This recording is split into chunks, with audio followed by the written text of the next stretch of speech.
koe mea kia ki tā, koe te mo ui ko kalais ata. Pea koe te pekia, koe a siri o to whakakoroa. Ipai pahe waki me sua taha.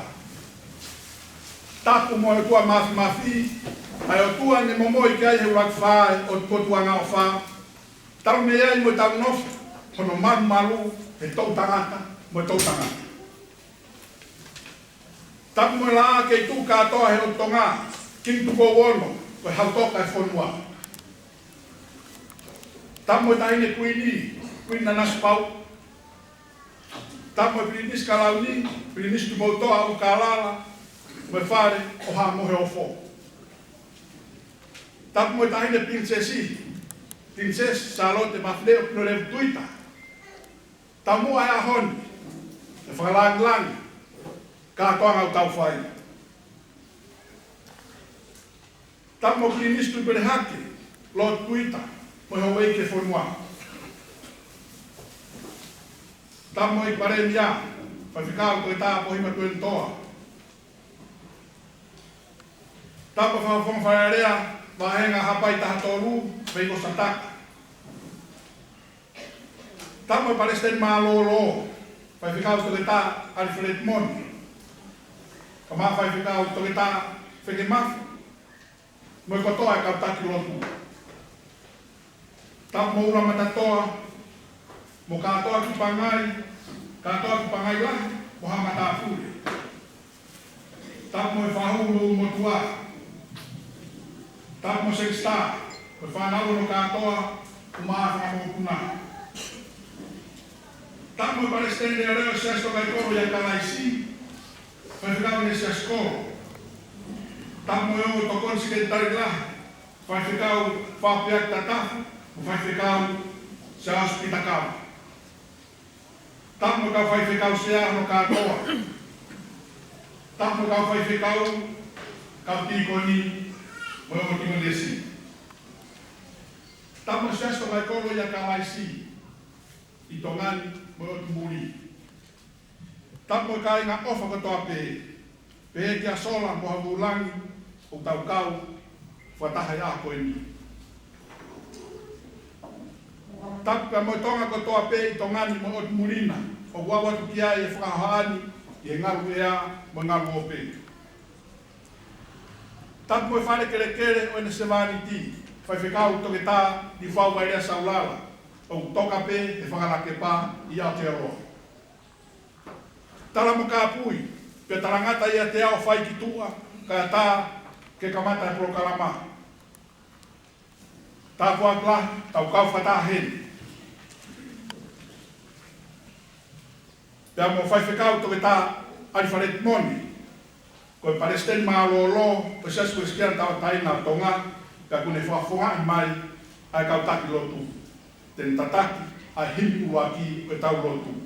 Hiri ko ia, e whae lotu, e whaiwhikau whapuiak tatafu. Koe tokon siken tai lahi, o sasku kai kolo, ia kalaisi, pe tau toki hokohokai kuai.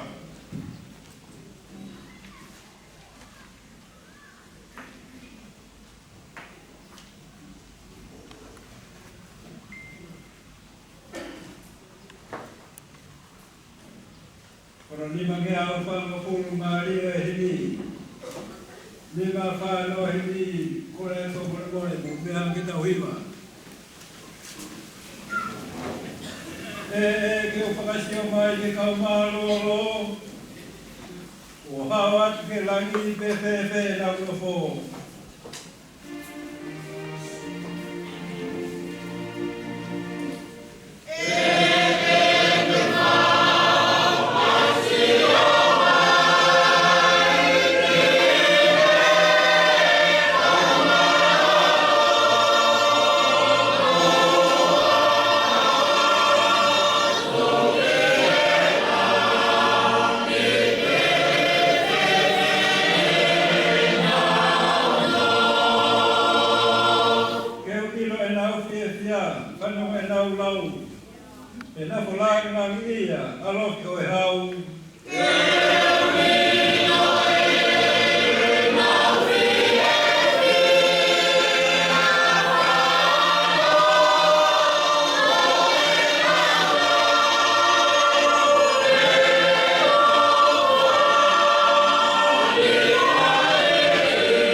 rau tai mai. Koe tā le tā whea, ko hi o e rami.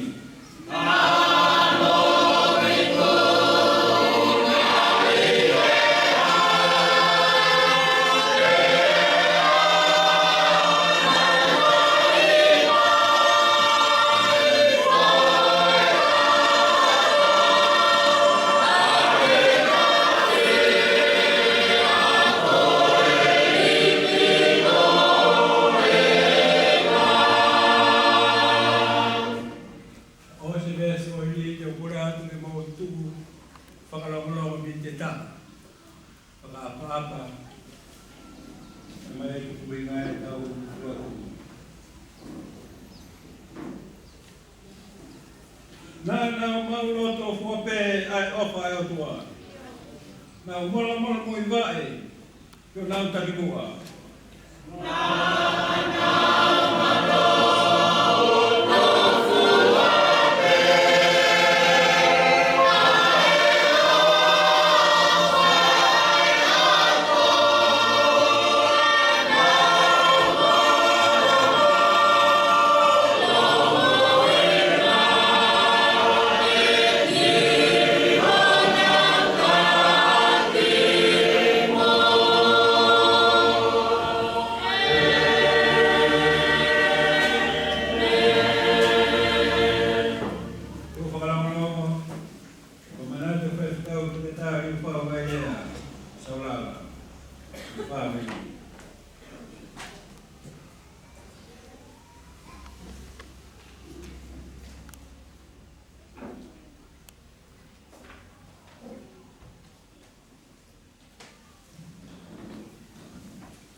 Malo unepular pai no tu.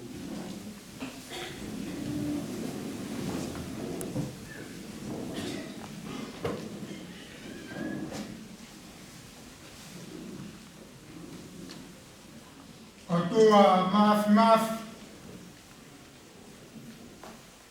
ai afiona koe kamatama o mea kotope. Pea moe ngatama.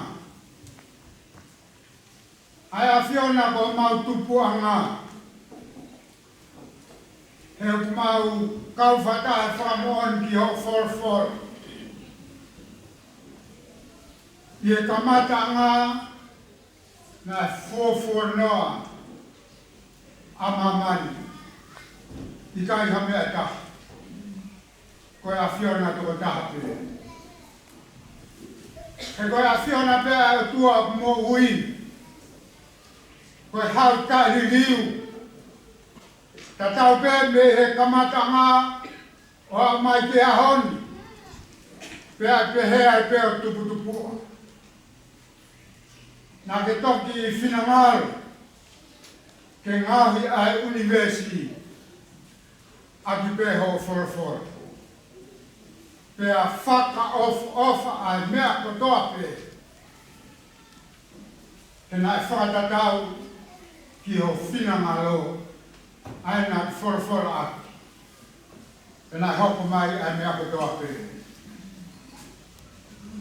Pea ke ngau tangata. Ma ke he atu ho whotutu. Kia tek mau tol whahinga o tangata. Ke mau hokosi hoi misi. Pea nai hoko ia. Wa whetai la.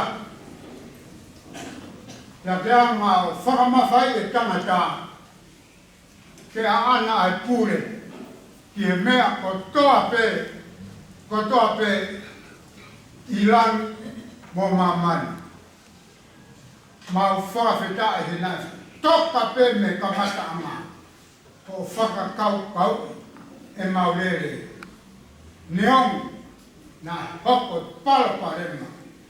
I ngau na whai e whiri. Pea tui kia tangata. Pea mori. Ai whaka ofa o mea katoa pe. He ne talangata. whawhetai koe make o e awhiona. Nei kai, li apia e awhiona si mātou. Ka te mui ki mātou mo palani o wha. Pea te tuku mai ho alo o siso kalaisi. Ke ne toe whakafoki mai. Ai me au whakoia, he ne petia i he kolosi, i kāre wāre. Mau kau whataha. I he whakamooni, ko mau mo ui a ngā pēieta. Ko whira o rau tātou tāna. Whaketai lai te a Fiona, ko e aho whakakoloa koe.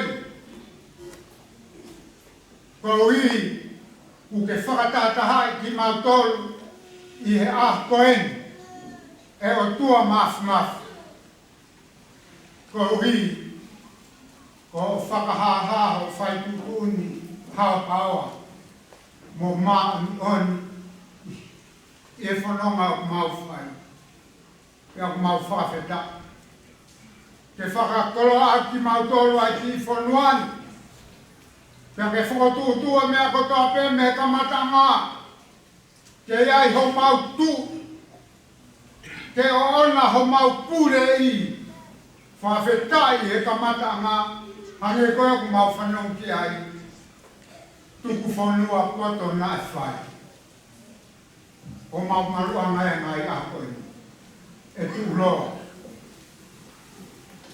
Tū holo atu mai. Me kuonga ua ka o maeni ki hono ono e kuonga. Oku kei ma ruta ai whakoloa whai e a Fiona ki a teki mautoro. Pea ke whaka nofo ki mautoro i anga e mau whanonga o whai i e ki whanua si mo vai. Pea whakahaha ho langi mo ngeia. Whaketai lai te a Fiona. Ko hui koe whotūtū ko ia o maulawe ai e whainga maari. I e tataki ai a Fiona e whai ai whakapapa mo e whakahaha ai honga ia. Pea whakarangirangi ai a Fiona ko ho kure maa oni. Ku whakahoko i ho mauloto maa. Ko hui koe whaiwhikauni, ka koho se wāni, koe Palestine, koe Pureako, he whakatūtū ai a Fiona. Whawhita, koe taurahi e mau whanonga, o kai ke mau toi vei rua. Ki whanmatai koroa pe tāna ni pore ai. Ange ko hono hiwa mana ko. Mo e vesi ku mau whanongo, i au na ui aki a wheo hi a koe kolosipe. Koe kolosipe, ho mau pore anga. Kolosipe, ho mau mo ui anga. Koe kolosipe, ho mau maunga i mi, pa whetai lahi ki a wheo. Kai ke mau ia mau mai. Pa whetai ko mau ki whanuani. Na e fufu ki mau tōru ki ai, e he urak whaa. Kai te whau ia mea wheitu, ka koe whakahaha ia e a Fiona. Ho o whae ki mau ki whanu ai. Pea oku mau whekau a ki ai ma kup o toape. Ta tau i e whanua. I e ngā sias whakaristiani ko toape. O au ai peki he pure a ngā, e o tua mafu. Ngai ngau e anga, ui ngai e mau whakatahata mai i he aho koe. Ko hui, ko ho se wani, whawhetai lahi hoa. Whawhetai, mau heni pia moe tahine princesi. Ho karnaan. Ko while kaunga mama. Ke whakahaha e mau. Kaunga mo. He koe se wāniti ai a Fiona. ta huia e mau whela la le. I he mama hi ai finangalo o e afio. Whawheta e la ki o afio pe o mau mo. Ai honga ia. Na mo e fia e mau mo o he mahi. Mo ni leo whai e apostolo. Koe mamahi a kupu e taha. Pe au kaunga mo. E he pupu ko toa pe. O kai pe toi loi. A ho foro. Hoko ia he a koe. Ko hui koe a Fiona e sisu. O ku maka tuonga e mau whela lave. Neong. Koe ngai wheitu ke o mau iai. Ka ku mau tahape. I he a Fiona. Pea moni e ne lot o whai. Koe ku kore e tamai. Ke nau tahape. Aki nau tolu ko toape. Hangea o kuke ia te au ala tamai. Ke pehe e nau ia te tau. Whawheta e la. Latu mahuina. Mahino ai kia te mau tolu. Koho whina ngaro. Te mau ta. Te whawheta. Hange koe ni wholofola. Mo tuku kia te mau tolu ho wholofola. Whawheta e la. Pea ita mamani, kia teki nau tō o hui o whorofora. Pea neongo nau I mamani, ka huikai o mamani. O pehea kau ngā mo, o e ui, mahuinga kuke whai, I a koe, o mau whakatahta ai. Neongo kai pehene no whare kerepire. Ka koe kau ngā mo I e kai tau. E mau fia ke whakalanga ni. Ai a Fiona. Koe ui koho se wāniti kia moho teo. Mo a fio ia te ia. Nai tuwangi ne mea kotoa. Lia. Kai hanga taha peki a Fiona. Kia mau whangoni ki ai. Ne a peki whaka os. Hono tai mi mo ki mātua. E taha pe mea, o mau whanong iari mea te. Sisu ka raisi pe. Sisu pe koe mo'oni. Sisu pe koe hala. Sisu pe koe mo'ui. Hei kai hau ha taha. Ki he tamai. Fo pe ia tea. Whawheta, peo pehe ai kau ngā mo'i. Mo kau ngā fia, whakatata. O ku mau whai. Ke whakahai e mau, whakaapa ki he apia. Tukuloro kakata. Ko hiko hokure maa uen kua whakaha. Pea neongo e mauongo I. He tau mea puri e ne aonga. He tapa kotoa pe. E ukai koe tangata ai tokai koro. Pe koha whamiri, pe koha toi sias. Tongo. Pea mo mamani kātua. Whaketa e la, he ngau e la. Nā ke komna pia ho se vani. Pea mau ilo eni. Mawa he atu me ho mau loto ngā. Where ai ngāhi mea. Nā ne whakaha ai. E ne pipiki ki hau. Neu ne kai whainga fua. Whainga ta. He whe kuki ke whakakakato hono ui. Nā whai e he awhia. Kuo. He. Ki he tapa kotoa pe. He ako. Ai wholofola ai a Fiona. Ako mau roto. Ma wheta I lai. Te koe tāpua kia ki e wholumua. Nā ku mau bore kore ai. Hei, wa wheta I lai ko. Nā tolu kotoa pe lama mai a unke mau kauwhata. E o tua mawhina. Te koe tefto ngā ue ia. Ko ke ofa aki ki he ki wholumani. Ke hiki pe o huafa. Ke hiki peho huafa, ke maa, I tai poka. Lea whai peho tūtūni. Leo ma hoko a ngai whainga tā ke he. Nā o pēki e hui kuke whai. Lolo tonga whainga tā. O kuhuki tonu I mamani kātoa. O maa moe pe mau whir mai. E koe tūtūni ia. Ai awhia. o maroto tuka katoa tio afi.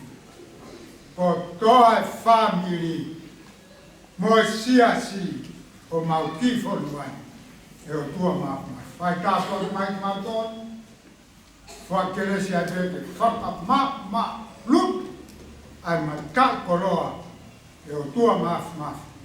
Aini, o tuku mai e ho se vāniti dia te mato, ke mau hoko ai. O no lere aki ke a, o doe hae mai.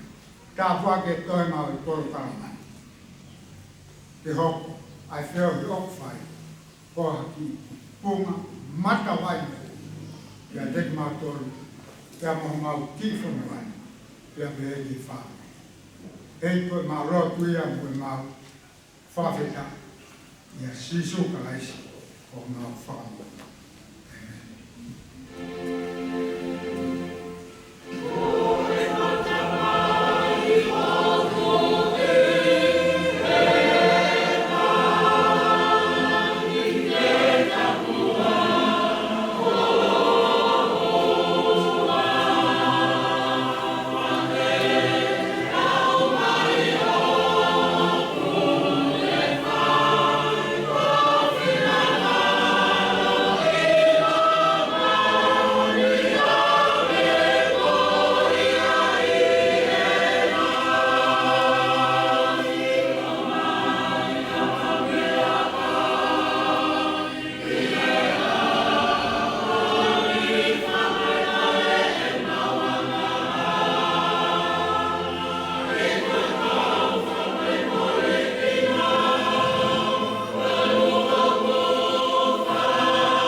Manako, ai tangata koni tau henia i ahoni, a whai whekau to me tā, i whau wai rea saula.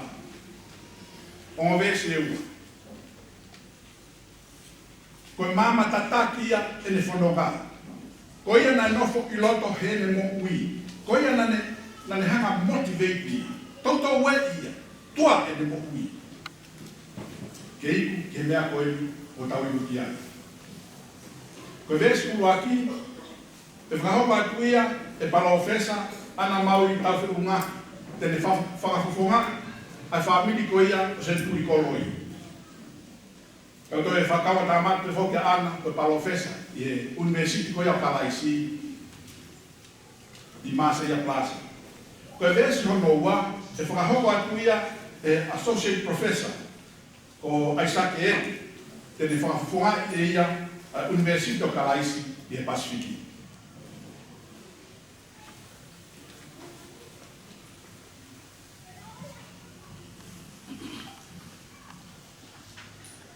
Rocky Folfola e lau i e lotu whawhetai, e mo ia whaiwhikauta ki tāi i whawai rea saurala. O tō ia me he gospel o sisu karaisi la e tohi e mātiu, vahe ono, lesi tolu o fulu mātolu. Mātiu vahe ono, lesi tolu tolu. Ka mau kubi mua ki hono pureanga. Moi mauni oni aana. Tai atu mo ia toki, anga mea ko ia kotoa. Amen.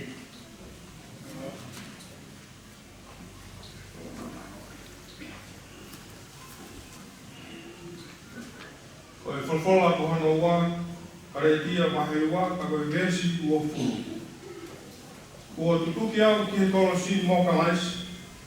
Pea koe ku moui o ku whai, o ku i kai teiku aro. Ka koe moui o ku whai e ka laisi i a tea. Iyo, koe moui o ku whai eni i he kakano, koe moui i he tui. Koe tui i he ano o e o tua. Aia nāne o whenao. Ko ne whakia eia kepekia, ko uhi wha.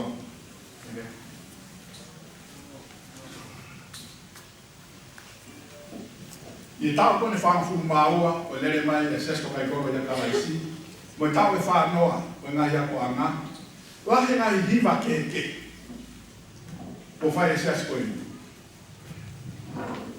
Kai whini e tata eki, palesteli, e fo hiva peta, kono mana ko. Te wange i ha whaswhafo mua ko kai ko. Koe kolosi, koe kore ana, e kumo. Whai akuia, e kainga lopu, hiva pia na ni whaama, ke hiva, whamanatu koe ni ta whanoa. Renga ia wanga, a siasko kai kore a kalaisi.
princesi Charlotte Macleod Queen.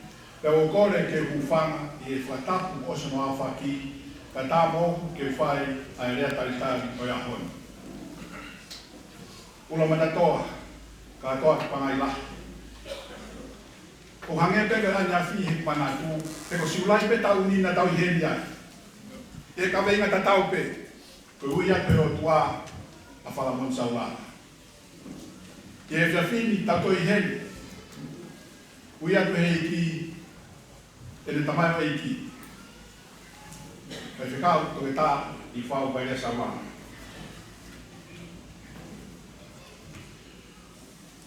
Hangepe ko iai siulai, kai te iheni ke te hia. Ko iheni ke tau celebrate ai muu, ai tau tahi koi. Ko sias ko kai kolo ia kalaisina, ko tuia sen tuki koloi, e tahi wa fitu walu. E tahi walu noa pe, ki e tua mafi os e ni ngāwe ana. Tau pe ua, os e ni ngāwe. Nane o stara pe e ia, ko ni ufau te ne whetongi ia. E mausion te aho ni. I e tau e whānoa, ko e tangata langa e ni a ni ufau. Pero rea mi tokai kolo, kono historia o pe he. Whuatopu e sen turi koroi, ka langa e ni ufau saurala.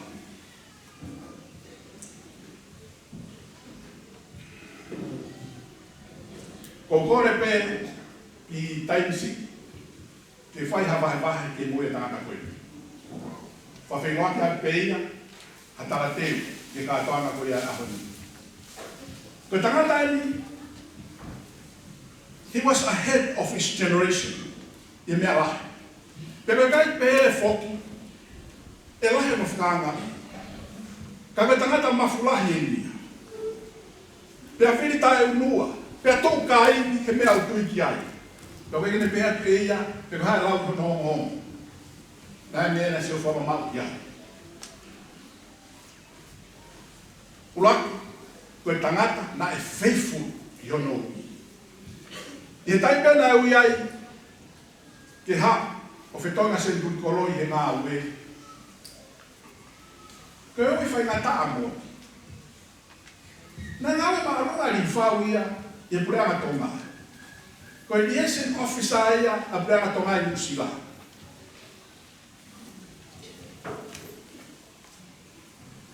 Na pahe lahi. Na sa te ko pe Nusila. Na ko le me fa na u. Ana faithful ki he ui.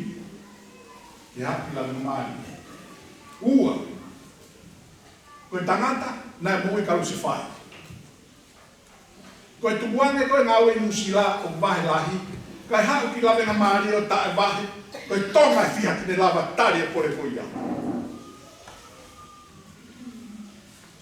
Ke riake ngā ue pau. Kai hau ke kisiasi le toki fuotu. Ko hai kune ilo pe kaha no loloa.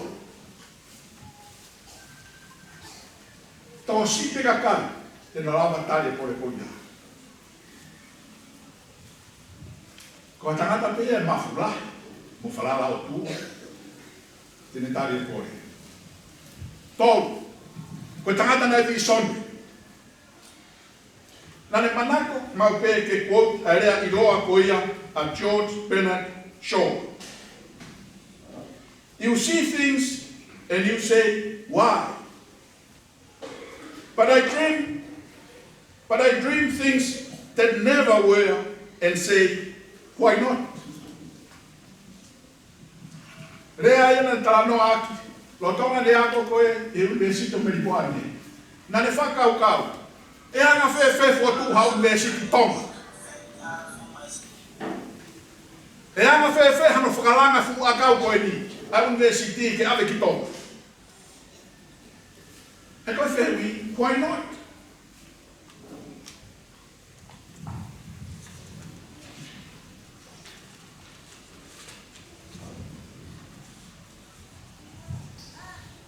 Ko tangata na sa ia whakaukau fukou, pe ke creating a bit whakaukau.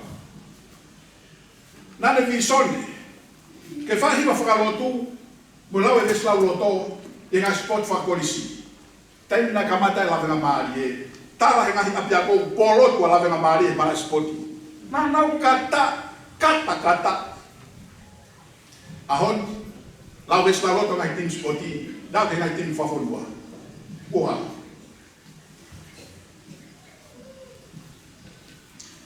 na divisone ke langa abe fala mari sesto vai kolo ya kalaisi na divisone ke langa ai ngai mai tu asiasi ngai fala lotu ngai ya na divisone ke langa ya ko tonga ga ke tumu pero winga ya universito kalaisi pasu wako to eta tonga why not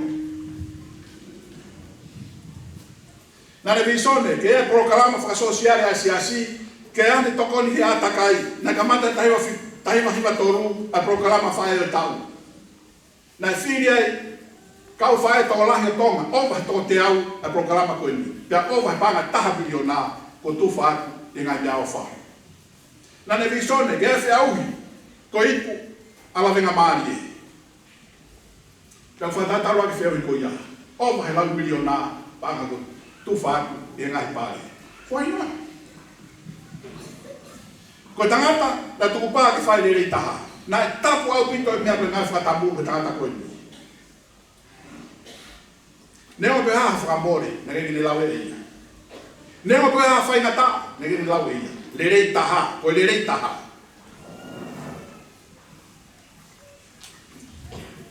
ya matol ko ni ko e pole la hibone de muy tangata ko ni ko de alo ko ti ai mo me te mateu teu que tari fehu ki bon ko tui manat le rei pe api ka foi fekao ka foi ya rea ilo tangata ko ni you've got to think ai mo ni ko no leo you've got to think tawa tangata ka mo an ko fekao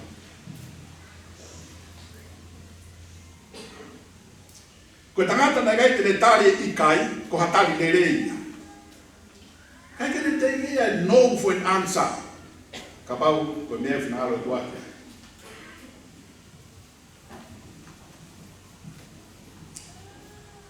ko tangata e tui he was a man of faith te mate teu ke mate ki tui ko ia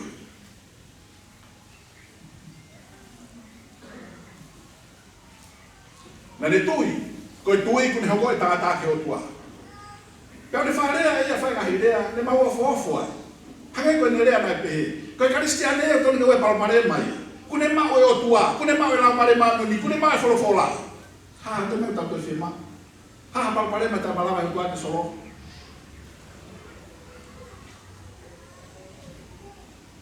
ko tangata e lotu na ne tui ko e vila ta o ga me lotu pe wanga mahina to kai ko we ke lot e lo tonga tau hanga we ke be bebe ta ke fai we lot pe unere lot sei ya siasi e na tau la ke me wa ki ha ko na foto tu ke le me wa ki ha ya ngawa ke siasi ko lot mi si ni no ma wa ngai ni alo ko tangata fo ke forfola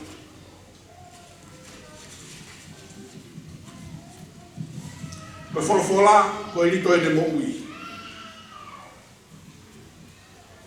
o anga to kai ko ki nga yako to itapu nga himalanga bo nga yako fatautalu ko de fa ne fa mafa ayako to sai pare tai mo iki aku ke slau loto o fa lau loto na ne fa fe baki mama fa o pito e tu fa le ri tonga kamo ngai toka te ni frahe nega ke holo mui tangata ko ni me frahe pa ki malo ngai tu frali pleri kamo toka te ni frahe o pa ke fonwa na iko ke ne laka he hala pure anga o frahe pa ki ai ke tari e pure anga asi toa kai ke ilo ko tai no to fi na hopo ki hala me ko ya kana take ni fawe laka ko ena ne present a petition e office o na ne tau pena hanga mai ke mara fao ne lua e fata ha ko ya kau ke mo ka faso to ma na faia toko si ya bit hakaka de natal ai na pore ko ya Koe anga e ne mate aki e wholofola. Mune tae loto, te hake mai te wholua koe ni. E ngai toka te ni whakahe au ia e wholua. Whaasiki. Koe tangata, koe mea pētaha. Pēta tau pē. Pe hae hoko, pe hae mea hoko, koe mea mohenga taha, ke ne mokui, pe koe tumu. Ke whakalanga nipe ai otua. Koe mea pētaha na ne kumi ki ai otuape. Mea pētaha na ne whie mau koe otuape. Pe koe mea pētaha ni matai koroa koe otuape. Pe a koia, whano pore ana, halelo mo vesi koia, na tau whanongia. Tai tanderei feituna, tahini. Ka maa lot tuitu, pinistu pene haki.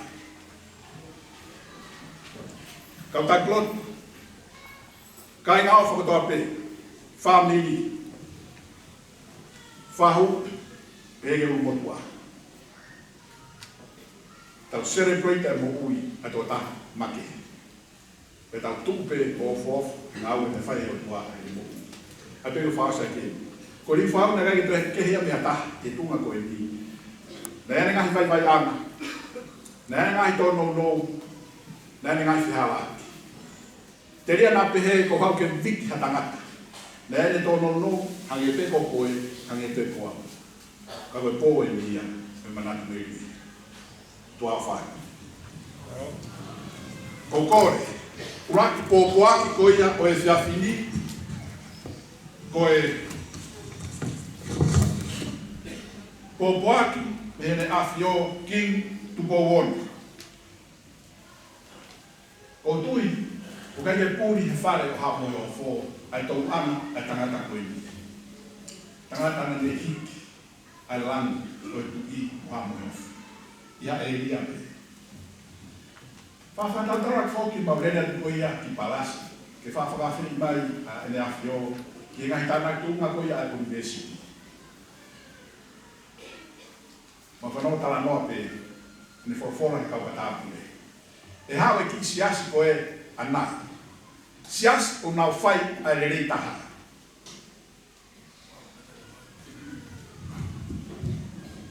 Pane whorofora te nau tō. O te tau toi lau kakara. Tau whanau ke wholofola. Ko mea mahu ngāi. Ula matatoa, lahi e tawhi tau laki e malai ko e ni. Ka wau whaamu pe wholofola ula. Ke osi ange tawhi tau laki e te polo. Anga whainga maari ko e ni. Ki e primistu pere hake. Whahoko mai uraki. Pōpuaki ko ia o e whiawhini. Nene awhio King Tupouono ko e tui o tonga.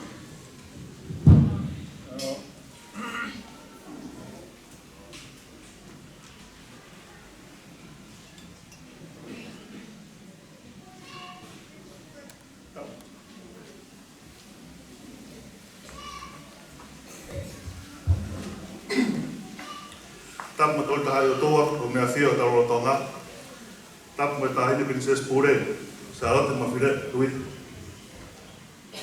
Tapu mo Lord tuita. Ka tupai mo whika maria e koe ni, ke whakahopa te tau wholofola me talo ni. Ki he rea whatonga, ka me rea papalangi. Aha urak o ti sema, wafe wanoa. Sione sing star sa ulawa. O ko atu e mauwhie kau ngā mamahi, me kau ngā mooni kia te koe me whaamiri, i he more, pa si whaiwhekau tu e tāri u whau, wa i rea sa ulawa. Koe mau o wha o pati a mautolu kotoa, he taimi koeni o tengihia mo whingataa. Mene a whio King Tupouono, tui o tonga. 1st December 2020. Mr. Sione Singh Star Saulala, our most heartfelt condolences and deepest sympathy to you and the family on the passing of Reverend Dr. Liufau Wairea Saulala.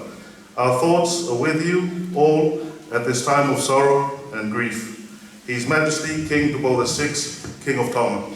Mao.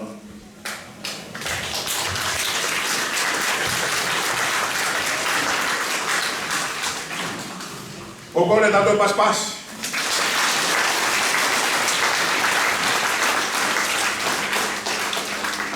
Ko tui ho ngai la tau loto. E ko mea whai ke whihe tongani. O ulape, a pōpua, me ne awhio. Ko kore tanto pas.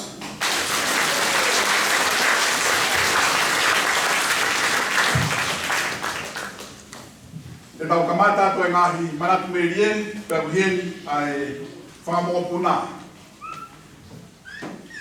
Ula manatoa mo katoa ku pangai lahi. Whamore more, nā ngari whakaroloa e whiawhini.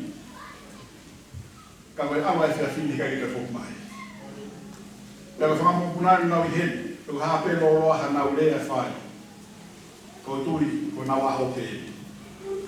A hoko atu ke whakamoa puna, mo nau ngahi manatu me rie.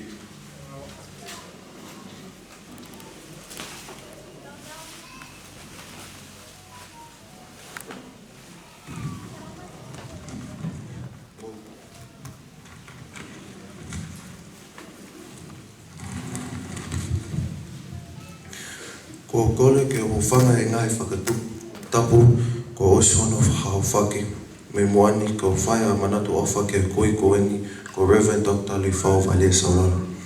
Ko ingoa ko le Siate Aaron Niulalo, ko mātua ko Paula Patrick Niulalo, o Linda Isabel Salt Niulalo. Lifao was a man of God and a man of prayer, and in everything he done was to glorify God and glorify his name. He was a loving man who welcomed everyone with open hands, and no matter who you were or where you came from, he'd treat you like one of his own. During my short time with Pali Whau in Tonga, I've learned a lot from him. I've learned a lot from him that's helped me become a better person and helped me become closer to God. During our stay in Tonga, the COVID-19 happened, and our parents wanted us to go back to Australia, me and my little brother. But Pali Whau insisted that we stayed and told us this. It was God's plan that we came to Tonga, and in God's plan we must have trust and faith in Him. I'll never forget those words that He's told me, and I'll keep those words in my heart with me wherever I go. I want to thank Him for all the lessons and all the influence He's had on me during my time here in Tonga. I just say, Mālo pa, whātua, may you rest in love.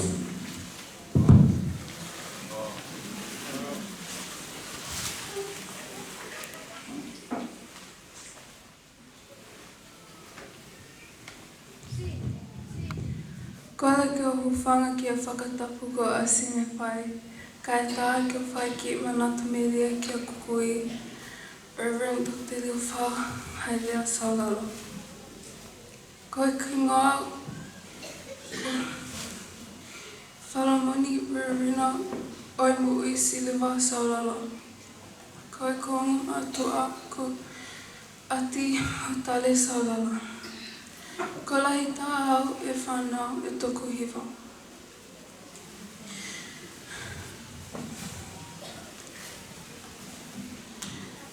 Taimi ke talawau a Lifao, nā aku i Australia me Rupuani. Le tonga ne aku i me Rupuani, nā mea hoko ki ne telinga. E alu ia ki e whale mahaki i Riverina. A beautiful nurse came and fixed his ears, and Lifao married that nurse and had a family with him. That nurse was Moala Lata'anga Whalamoni Nai Toko Saulalo. I just remember him telling us this story. He was so happy that he married a wife who obeyed him and stayed with him throughout his whole journey.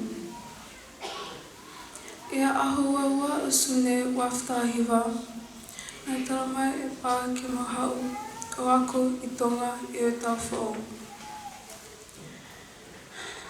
At first I didn't really mind because my family would be there and I'll get to spend time with Nirapa because I rarely see them, I only see them on December. As time goes, we came to our February, ko au pe moke sister, na mahau ki Tongan. We went to the bar and he was so happy. He was telling us that we're going to learn so many new things. Then a few weeks later, he left to New Zealand because of Corona. So it was just me and my sister that stayed with Dila and singing. And then on July 14th, we left us. And I got mad because she wanted us to come to Tonga, but I never got to tell her about the journey throughout Tonga. I never told her that our time here. Pa seemed happy that she left, so I tried to be happy with him. I learned so many things here in Tonga that I wanted to tell her. The day before that Pa died, I prayed to God that He would heal him and He would give him strength, and that if He had to take him, I'll be fine with it. I woke up and I was so happy and felt like it was a good day. I went to school, we had Uncle Faiva and Uncle Tauruma. I came back and found out that Pa passed. And I thought to myself, why did Pa leave when he was the one that told us to come here? He was the one that wanted us to come here and told us to sacrifice our lives and come here and stay in school for our parents. And he left us.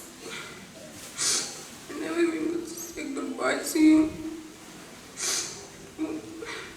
But Dad had a great time here. I never even could spend time with him or with Nana. I just kept asking to Jesus why. I came to Tonga and learned the life of Christ. I started to be devoted in Him, and He just took him. But I realized that I was putting my trust too much on Pa, that he would get better. I was putting too much of my trust on the borders that would open so I could finally leave. I was putting my trust on everyone else but not God. I should have put my trust in Him and everything would be good.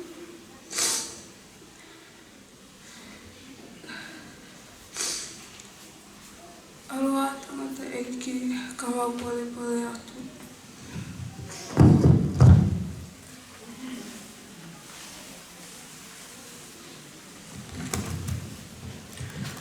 Kole ke ngawe aki a whainga maari ko e ni.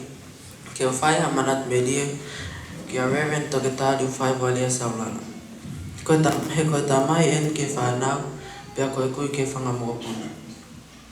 O kulahi pia holo ai ngahi urunga anga fis mua ai kui ko e ni. Ka au whakangarunga ta mau pe ki a te au. A ene o wha otua mo ne tahi otua. O i kai ke ne lau ene mo uki ko a mea mahu inga. Ka ne whai no whatongi a ke langlong ia ai otua. Koe taha e manat media ki a whawhikau Toketari whai walia saulala. Na i kai ke ne lawa ki mātona maunofo i api. Ko hakehe, ka nai tatau pe ne ofa ke ne whanau, manu whangamoko puna, ko ne ofa ki a tek mātonu. Ko ak manat media whakaos, ki he kui ko e ni, ko e ne tāhi au, pia ne pehe mai. Toketā, tuko e whai kovi, he whakamau I ko e he otua. Ka e tuai mai whakamau ai otua, tene rua ki tā a gia wai uila, ka e tok hoko mai e whakamau ai otua. Toka Reverend Toketari whai walia saulala, I he ofa ai otua, tau tok whetau laki e apo he mani. Mana.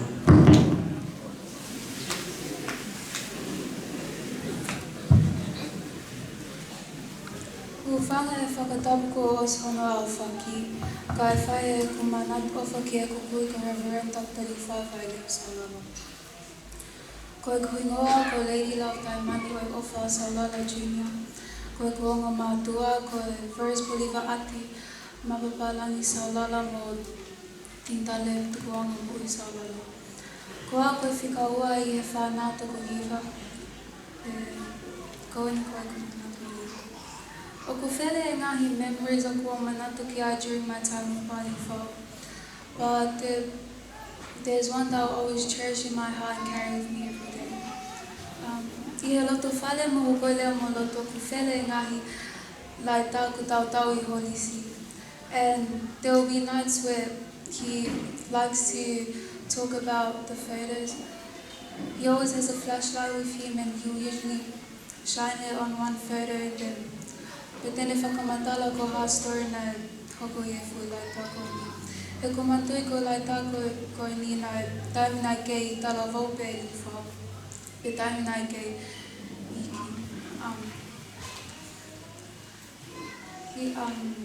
Ba is a person that likes to teach people about God and about life and much more. And take in mind he is a teacher for preaching during his malangas and stuff like this. And he used to always tell us the kamu kupunas, te au koe mau tolu tai mini ke mau poto ke hiki. Every time Ba is talking with me, he likes to talk about my name, Taimani, for I am named after his mother, Taimani Lahi. He used to always say that she was such a loving person when she was still alive, because she attended this Hakua Angelo that occurred every Sunday early in the morning, which is a whakataha with the ladies in the church, and they will have Bible reading sessions together, and those sessions usually were early in the morning, like really early in the morning. And they said that Taimani only had to wake up once and then he'll get up straight away. So sometimes I've never met her before, but through stories I know that she was a very strong and faithful woman, because this morning someone texted my uncle saying, start telling him how they remembered when Ba was still studying at the Tupou High. He used to visit this family all the time on the weekends, and usually they said that they would get so shocked because he would wake up really early in the morning and say his prayers and so he started his prayer when he was a really young boy, and I'm sure he wants us to be like that, which is why he always says Te wako ke maupoto, ako e mautoro ke maupoto ke hiki.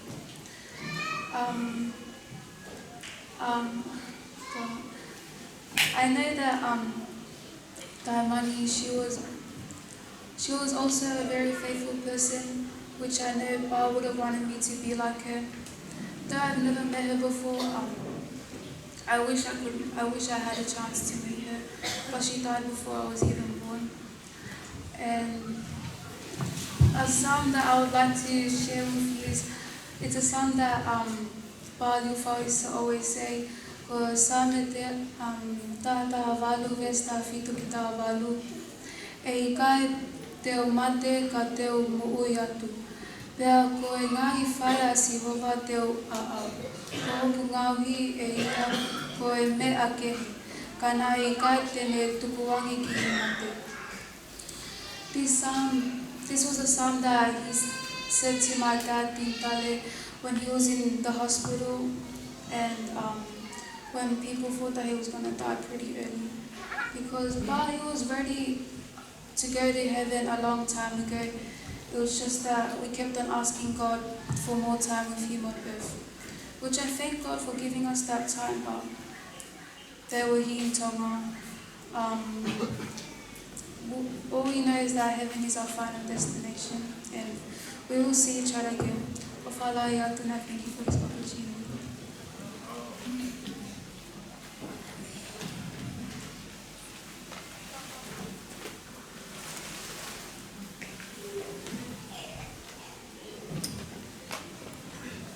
Kole ke o whanga e whakataupu o osi ona whai. Kai ata ke o whaia mātou meri ki he kui ko whawhekau, Dr. Leofau vai lea saurara. Ko kuhingoa ko Salesi Nurala. Ko ngō mātua ko Paula Molinta Nurala. Tō no hawa me Australia, Sydney. No hawa ki i tōngani ka waka mo'oi. Puke hono hoa ku nofo i tōngani. Na e whaia e lockdown, e coronavirus. And that, na e tāmai ko ngā whae ko whoki ki Australia. Ka nā tara mai reu whau, ko nofo pe i tōngani. Na ne eke mai, pe ko tai rata ko nofo i tōngani. Pe nau tari iyo. Ko e uhi o Whiekaia. Pe ne tara mai ko keo ka lusu i whai o ku Whiekaia. Pe nā ne tara mai keo honga ia, he ki mea tokoni. O ku mau i e te pile, mo e wala, mo e mea o ku mau.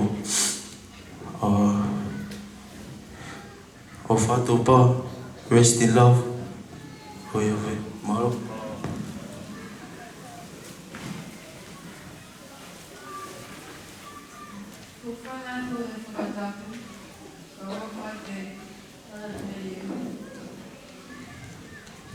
Walking out or Nineti Violeti, Pinalase, te ao mai au kau fusi. E whai ngāo he aku mehikitanga ko Ainise Severe, Makatuunga, e Palemia a Dr. Feleti Severe, e hule angatonga. I taio kato pe o ku me angia i Palestini ki lola hale wānu. Ko pau ke nofo, ko pau ke mea o nofo whataha o ki Mautolu i e hotele Parataisi. Nā ku kāu e toko taha manu ia i e ene whaahiri whakinima o tā paki iau.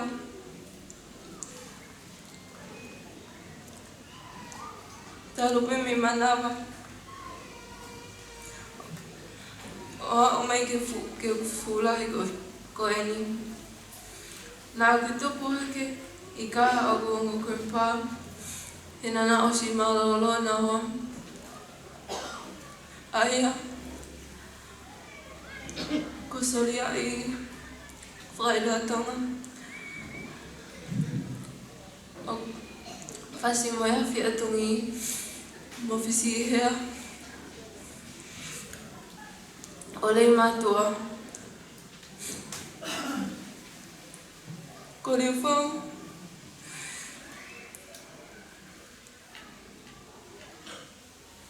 Ko grandpa pe eni. Nā ku i roi. Nei kai ki upalani. I uhao ki eni, he nā osi ki eni pe whae.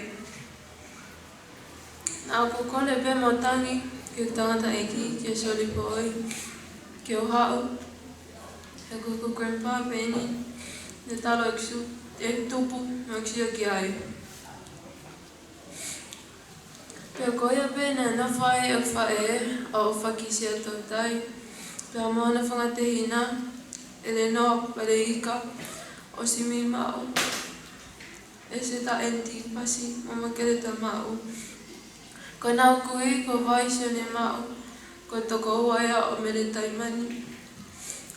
Whae, o grandpa le whau.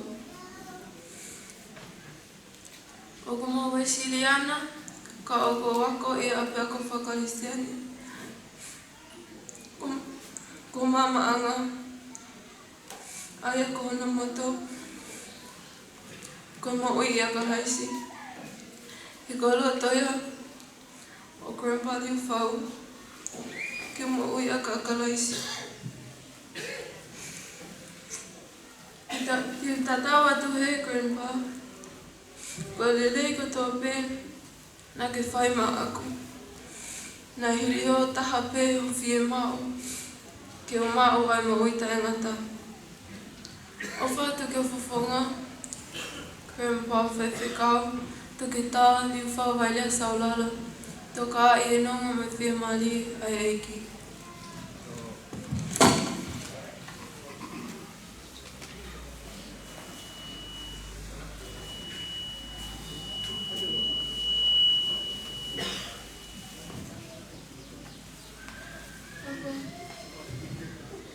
Kole ke whanga he ngai whakatap kotoa ko osona hao whak me wani. Ka tā moa ke whaiha manat me lie ke kukui Reverend Dr. Liu Fau vai lea saulala. Ki mua pēa whaia ku manat me lie te whakahoko atu au.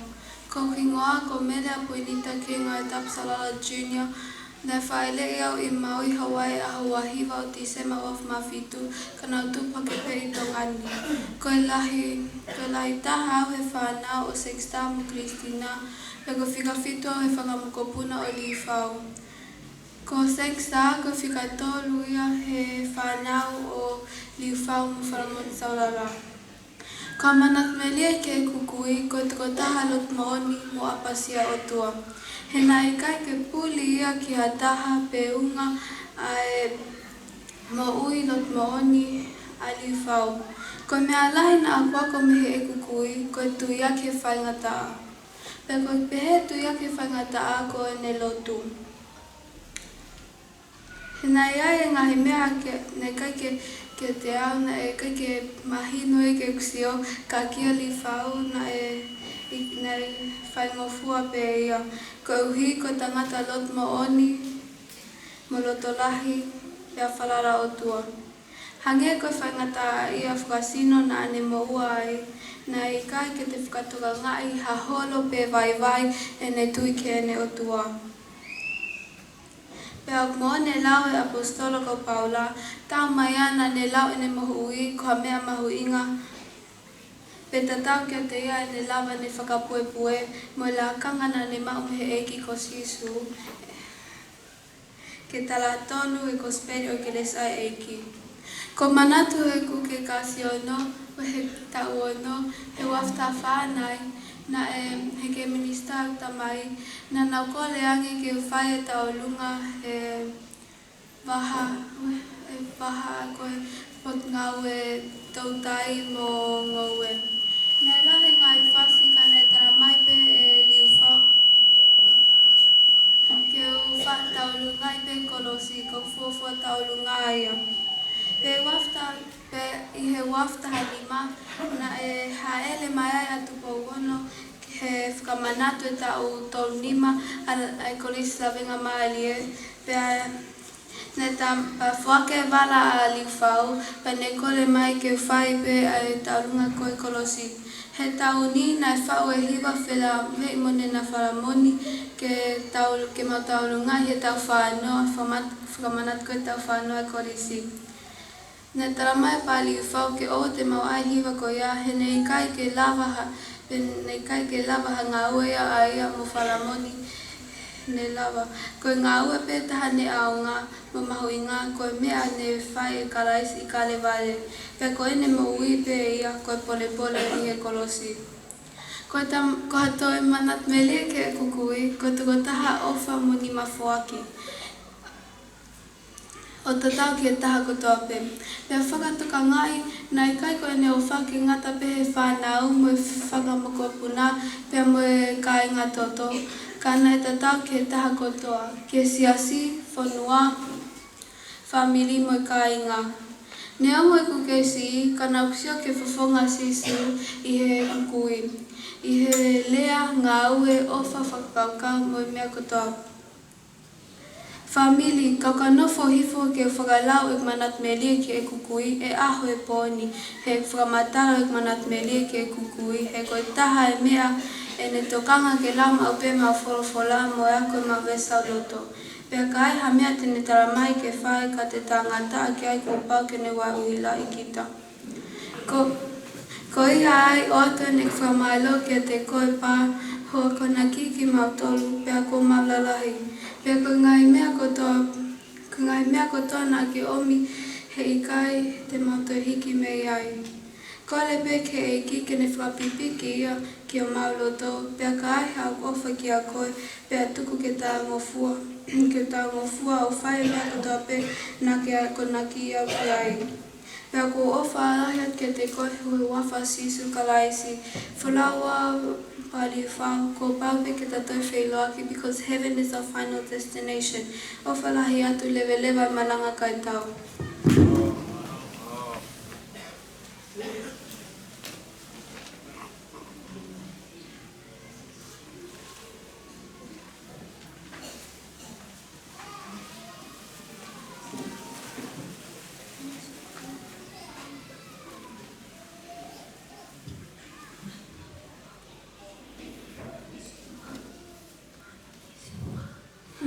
Siupa te au hene whalahi atu.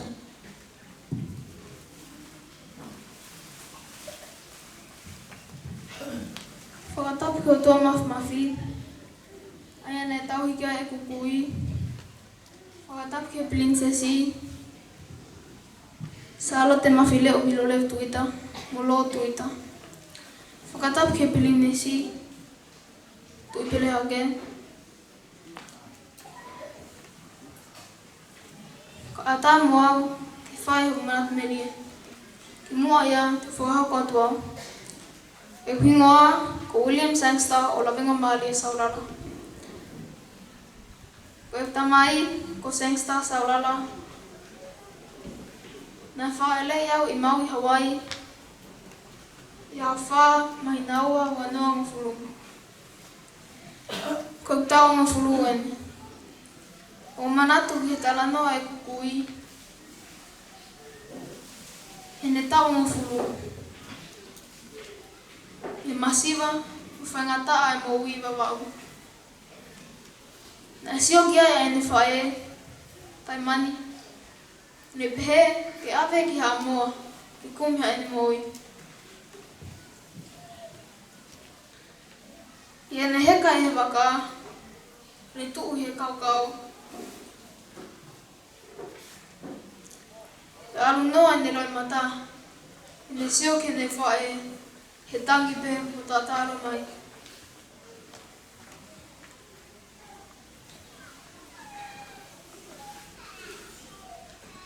Whakawhetai ki heiki, nā kone kinai e ne whae. Ne onga mea hoko. Awe ne kotoa ki o tua. E ne onga nai whaia whaingata. O kai kovi ke heke, ne whetaulaki moia. Ne awe ki o tua. Taimi kutoa pe, e tā iahi mawapi, whae te kukui. E ne tala mai e tala noa ki whawhekau. Whawhekau o ia, ne mauhala.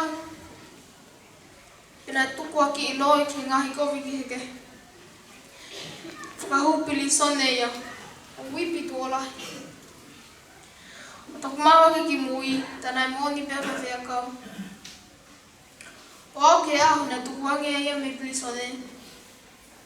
E tarangi he kau tamana na wipi ia. A mea peo ki whemau, tala mai ka mau whai. Tarangi whawhekau, mai mea wipi ki hen. O ne umaki ai, o ne pehe. Ana kai ke tau mea wipi o tua. He kai ke lahi e uawhaki o tua, o whakamole more.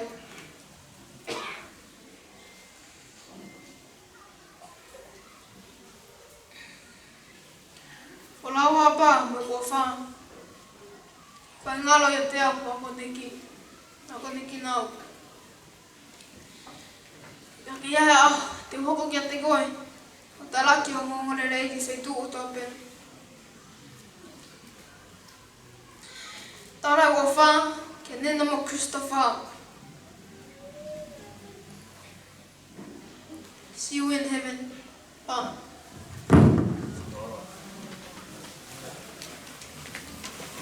Kore tau pas ki ngai manat mili ko ya apa puna. Kita hoko atu ki e hiwa a e family e faia e kau hiwa ko ni a fetu minila.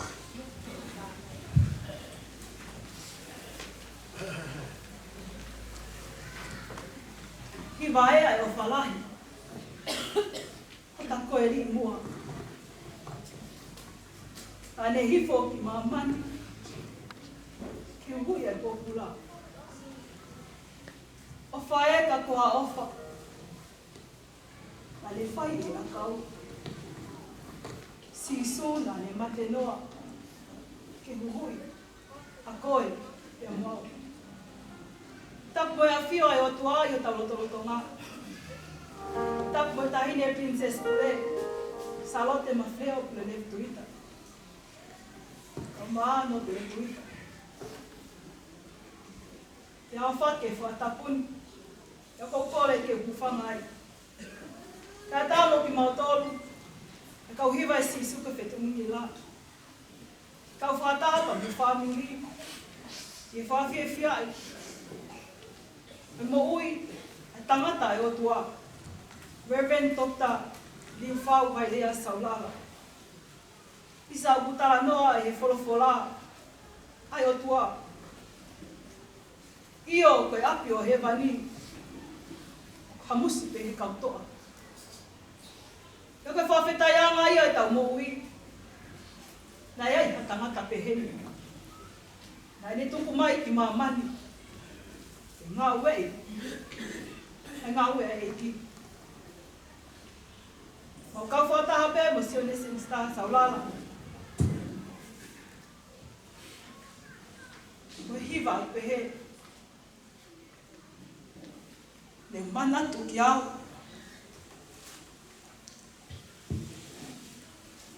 E mai moua e anhala. Ka pehe i ki fwe hiwa koe ni. Sisu, ko koe pea hoku koe ni. Whaafoki au ki api. Ki e api o tamai. Ke unofo mau mo ia. Mohono talo ni. O hiwa. O hiwa whawheta. Ko mo ui. Ko tala to ia ku whai he kau karistiane ko toa pē. Ko tau mo ui he mamani koe ni koe whakawhisi a kau pē. Kai whawhetai au teu he o tua. Ha api mo ki tau tolu. Huki ai e kakai. Kuna wikuna. Io. Kuna wikuna. Ai whinga tau koe mamani koe ni. Tupe mua ke ato e ki whai hiwa koe ni. Koe mautara monu ia. Koe mawhalau lau loto. Koe kolosi koe pore anga o e kumo ui. Io.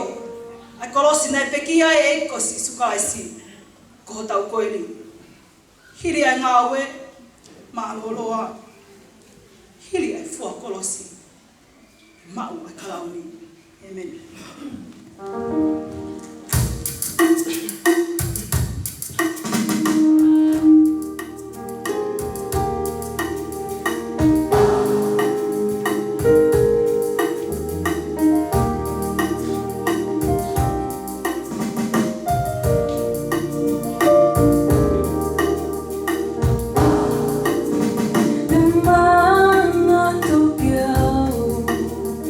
Tôi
Ulahi foki ngai kupi whekawaki o e sesto vai kolo ya kalaisi ya pehepe ki ngahi yako anga.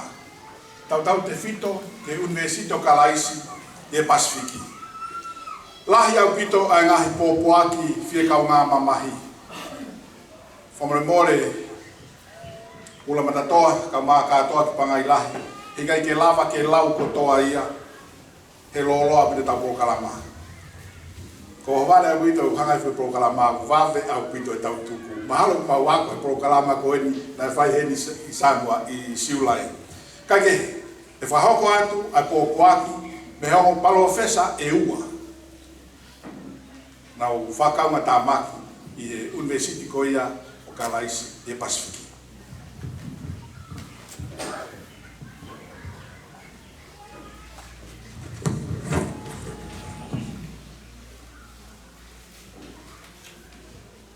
Kore beke u whangai whakatapu e ula. Ma lea mo ai tokolahi e ka palo fesa. Kono whakahai whukia ula evidence kono recognize international Angau e koe ni a toke tā li whau e sawa. I Faith Seminary, President Michael Adams, Meripoane, Professor Hare, Auckland University Technology, Professor Jeffrey Hunter, Kwang Moon, Professor Lee, Waikato, Kala America, no Queensland. Taka professor ni toko ua, te ulawa te pe e na pōpua ki. Rak professor ko Professor Dr. Steve Kumar. O tala noa mo Steve Kumar ko tala ko fe taimi na mo fe laka mo rifau, tamai Steve Kumar, tahi hiva noa. He was knocking on my door. He read an article about apologetics, and he loves it, and he knocked on my door, want to talk to me. Farewell to a great giant. It is with great sadness that we share the demise of our great leader, Dr. Lifau Vailea Saulala. The Apostle Paul states in 2 Timothy 4, verse 7, I have fought the fight, ran the race, I have kept the faith. God raised Jonathan Edward to build America. He sent Hudson Taylor to save China. He used John Wesley to turn England to God. He raised Dr. Liu Fang to bless Tonga. He built a church, produced schools, and founded the first Christian university in Tonga. He fought a good fight, ran the race, and kept the faith. We have lost a spiritual giant. He was not only a minister with a message, but a minister with a caring heart. A gifted leader who focused on the essential. An inspiring teacher who was profound yet simple. A saint who shines the beauty of God. A treasure made by God. A scholar with a conviction who is able to explain abstract concepts in concrete terms.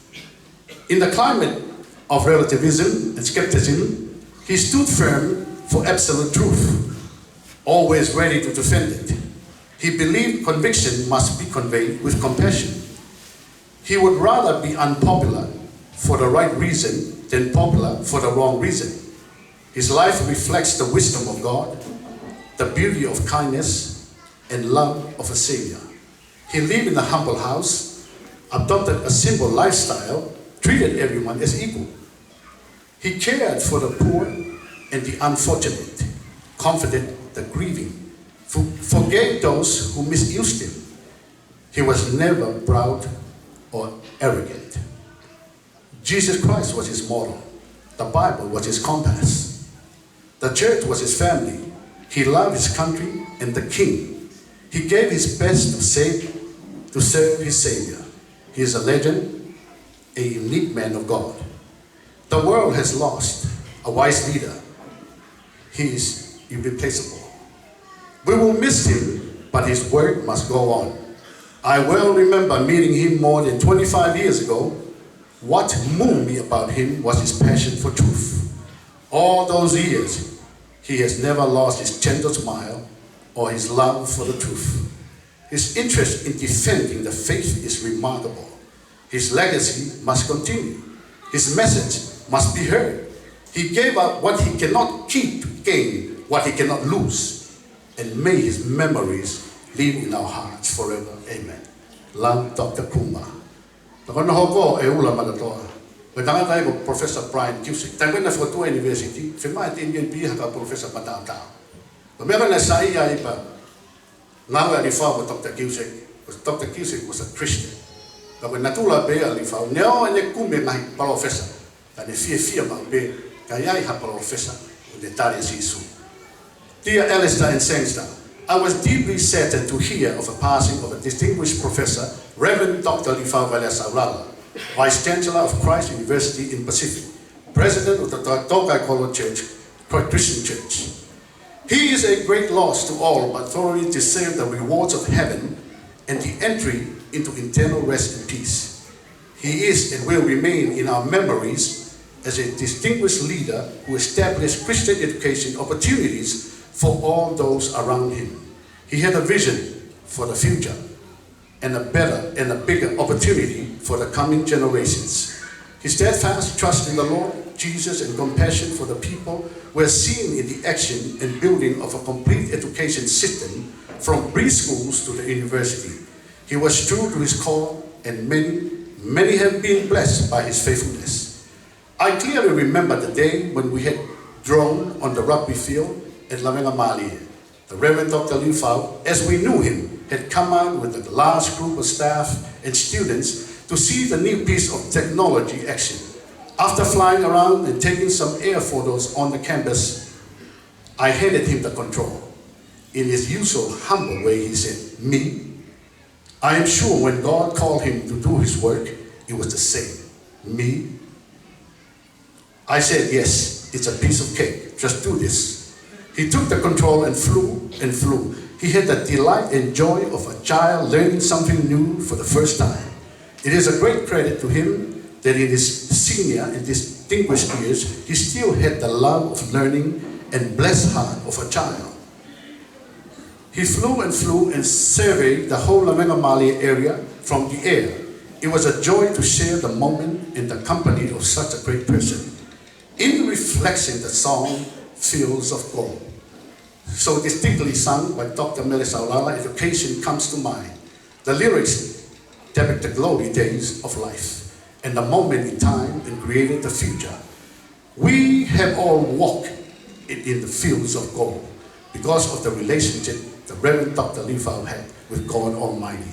The good days and the good times that flow from the moment in time of the right relationship remain forever. Be encouraged to live again, not to be afraid, to take the good things of life as the gift they are, and to be strong in your faith when sadness comes. In the days still left, we walk in the fields of gold. We'll walk in the fields of gold. We wish you peace and love at this time. May the family be comforted in the greatness and knowledge of knowing someone so many years who has achieved so much, run so well, and now has the prize. Respectfully, Brian Rosemary Giussett and the family. Ula, mone lau MC, ka tau tuku a honi. Ka whamre mōre atu, e whawhakaloloa. Ka tuku ki manat mirin te nima pe. E ula matatoa. Ka mo tuani utai maani. Knowing Dr. Liu Fao. And after all, ula ka mo tuani, ko mōre ka saulala. Ai mo tua koe ni. Ka whamre mōre me ula e whahapai atu. Pag itangia i au, he whaapu ia sengstar. Ka tuku me mua ula ke pui i koe whaanga. Ka whamre mōre i au. Pa mōni ho lau. Na ke takataka i whia pake hawe. Awhi hala mga anō ke hea pui ai. Mo awhi no ia te hala mga anō. E ula, o manat me rie pe. He toko tahani.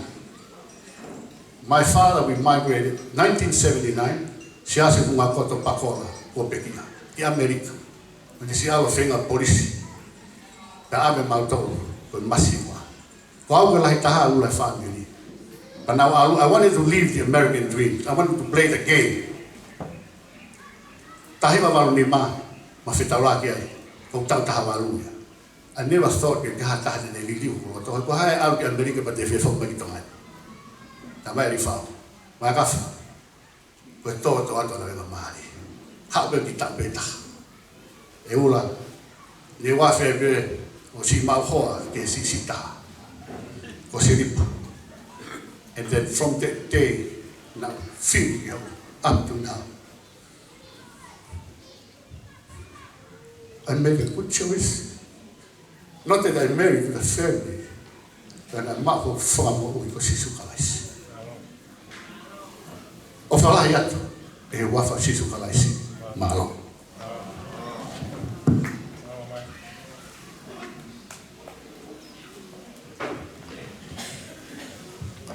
E taimini tau hao he tau kolokalama i he whamdalai ai pio kalafi ko ia o tata iki e aku henbe a sione Sengstar Saulala kene whahoka a whatongia ko ia. Ko tu he tau hango ka Sengstar, tata matamari mari fo ka Sengstar. Hange bia koe ko Liu Fao. Ko Liu Fao ko tafu no mai umanga, a mea ko whakakata. His sense of humor o ufu kalasi ke he mon botoat. Leo lahi ngai whatongia mga bia pehe, ko ni whakakata pepe tau kata pe ngaroai a mi mawha ngawe. Mo lahi ngai whatongia, mo e tana kwa ngalahi se asi, mo fua whatongia ke mo ni whakakata pe ko osi pe katoa. Pero to lahi se asi pe haupa. Kata whanonga mua ke pio kalafi, mi ono foha, sione, Sengstar Saulala.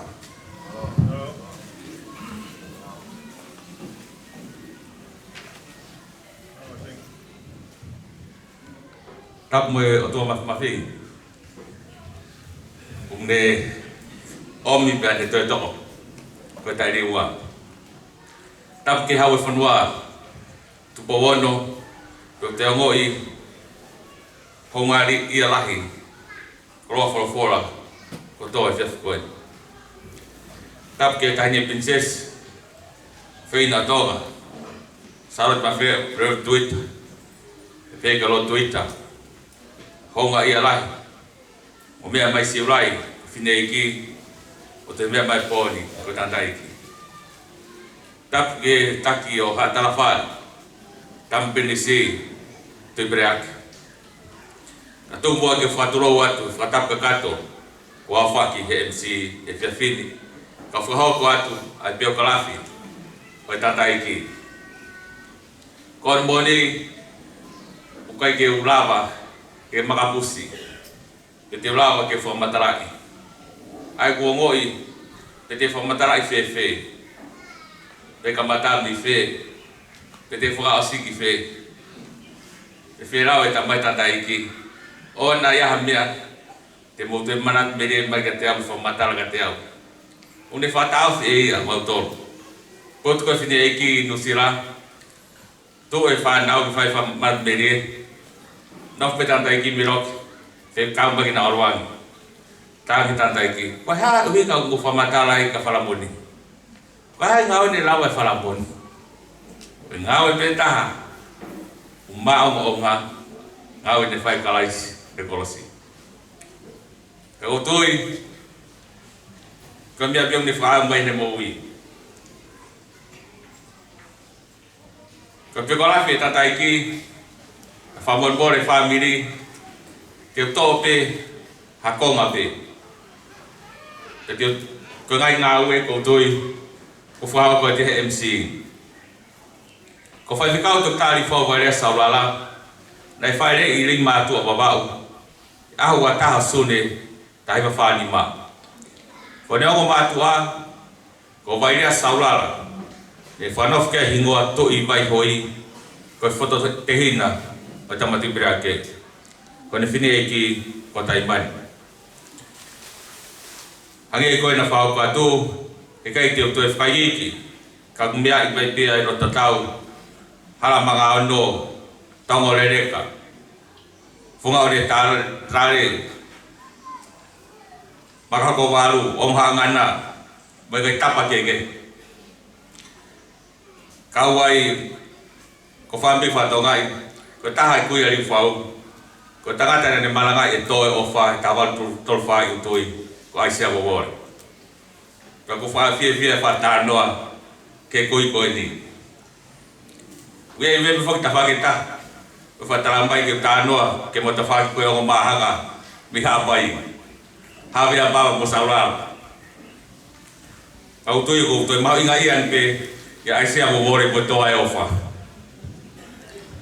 de ka wai fa ke fa na to ta fa ko lai ta ha ko fa fi ka o vi vai saulala e pe ki a tauni i baba hoko ko sip saulala o nei nusela hoko funaki tuai o nei nusela fika fa fika o sentau fa saulala ko pekia fika lima fika o dokta i fa o area saulala fika no fika o griam saulala nusela fika fito fika o halatoa mo saulala e pekia Amerika e tauni fika valo fika o filibone saulala fika hiva moana paya ko pekia fika ho folo fai fikau kalenita saulala o nei nusila fika taha penai se fa piola kaubaka o nei Hawaii tahawa halai valu akauola ko ne pekia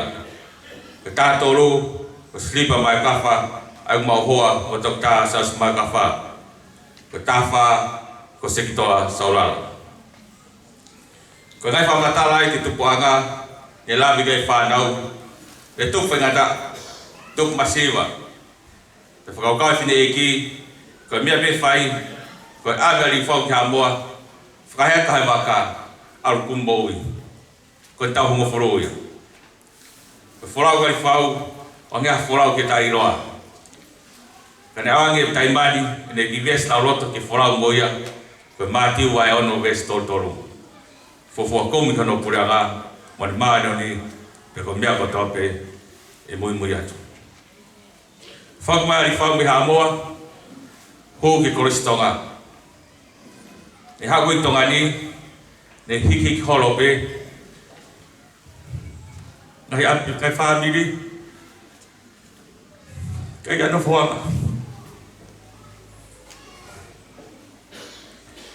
Ne nofo e api o rupe sektoa,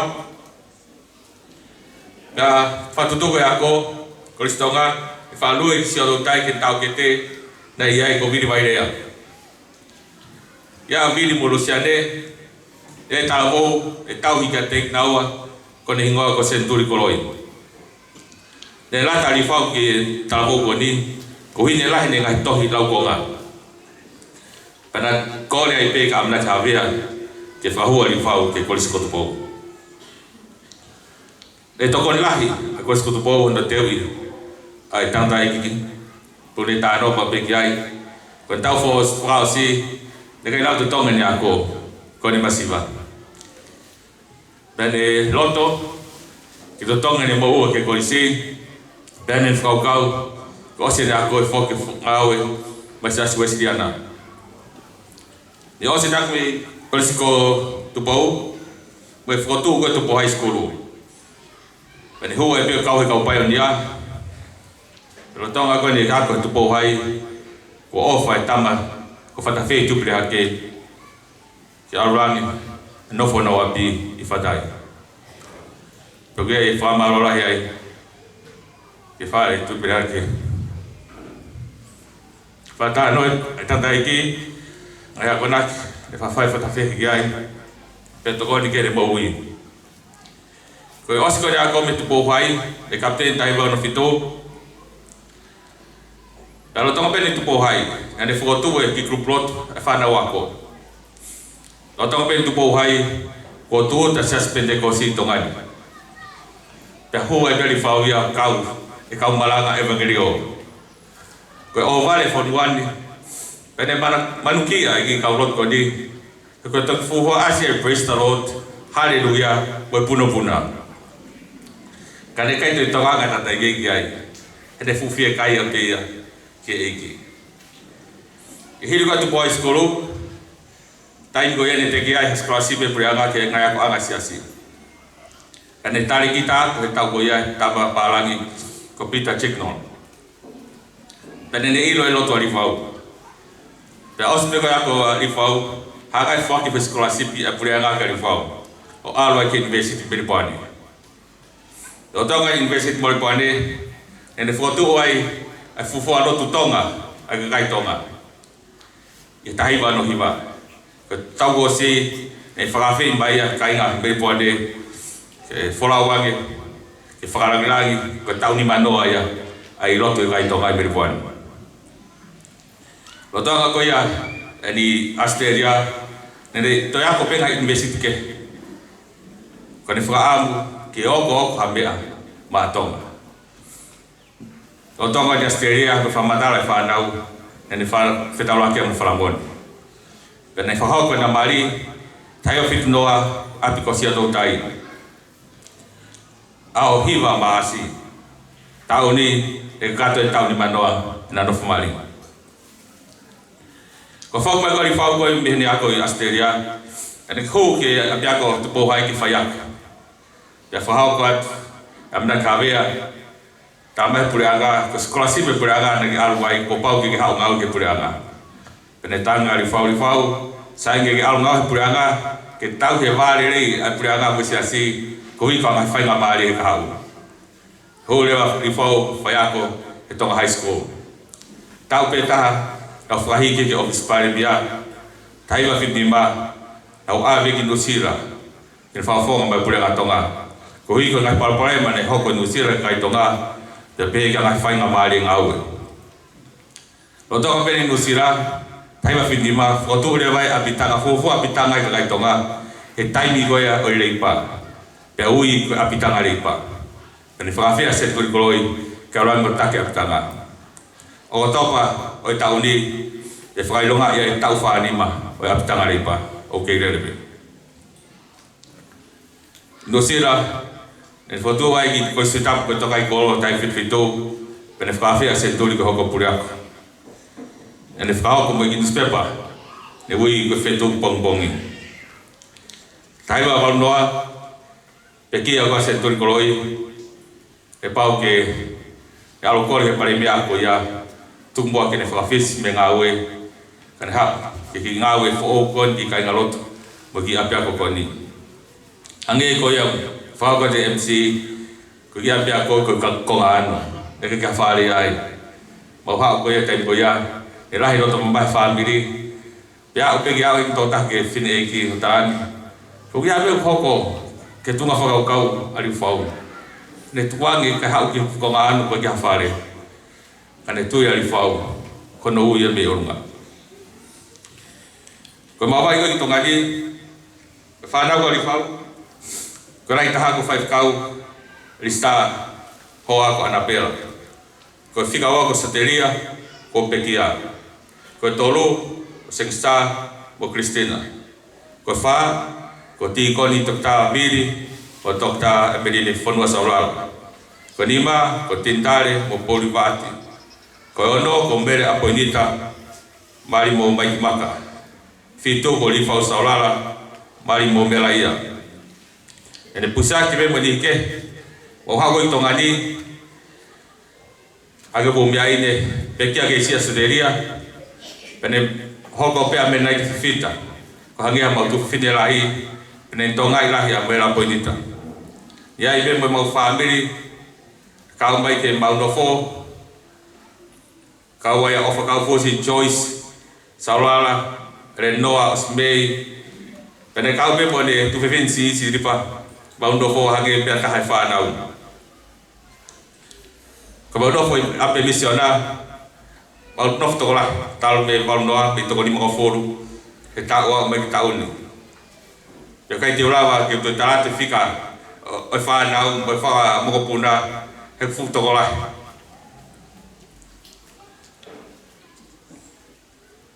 tai ngole fo la mo tanta iki ta baundo a ko tahan ele ana le fan fai ak time go ai ten hi ko ha ke tu nge fanga mali ko ne ki ko puire ko fa manat mo pe kai ko ne pe bai sayang ke tu he te pombo e ki ya tu ha ko ko fon wa ma ko bai ka wai o tu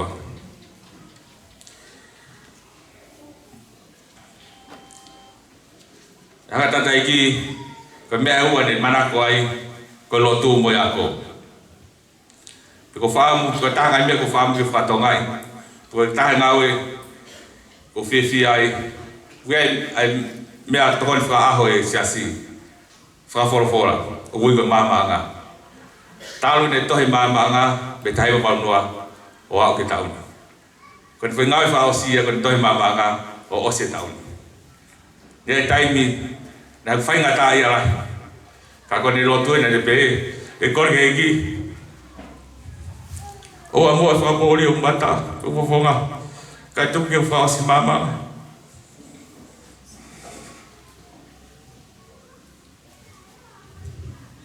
ama ke wano na o fora mi Amerika fa tongia me fa ki hala to ango pe o fa ka ke foki mai o hifo no sira ke sio ke fine ki te ta ke tanta ki foki ha ton mai o de te afi sira fok mai to mai ke fa tongia o fok mai ko ia pe fora eta dai ki no sira ko kamata i lockdown ni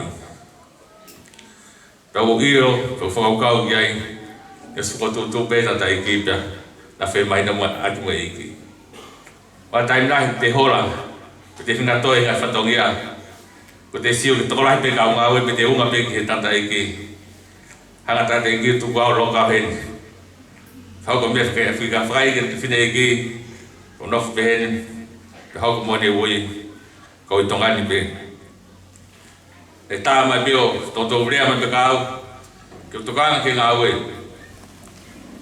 to tan pe ko io ko ni ke fai me ke loto ki ai ya fi mari de ka ko ke Au ke te ne puke lahi ai. Toto vili be ke alko maranga i Nasaret. Pe whawhau ka te whanau. I whau, ke aia taha ke maranga. Ke puke, ka te rea nai whai. I whange mate he whatongi a, hak mōi mau tai. Pe ko mea ne iro lahi ai tata iki, ne whai koe mea koe rei taha. Pe ko mea pe ko tala ke mau whamiri, ai whatongi au whai. Iai tai niu te whakau lai whakamore puke haa. Whatanga e tata iki ai kupu i rewa apostolo. I ronga ha mea kou whai ko higo i gospeli. Ke utasa i pukakai ke. Uki whao se tata iki, telefon magate au. Iai pe tamai kinu sira. E tala mai, sing sa, ko mahino ke te ai whakatoto. Ko whetongi e.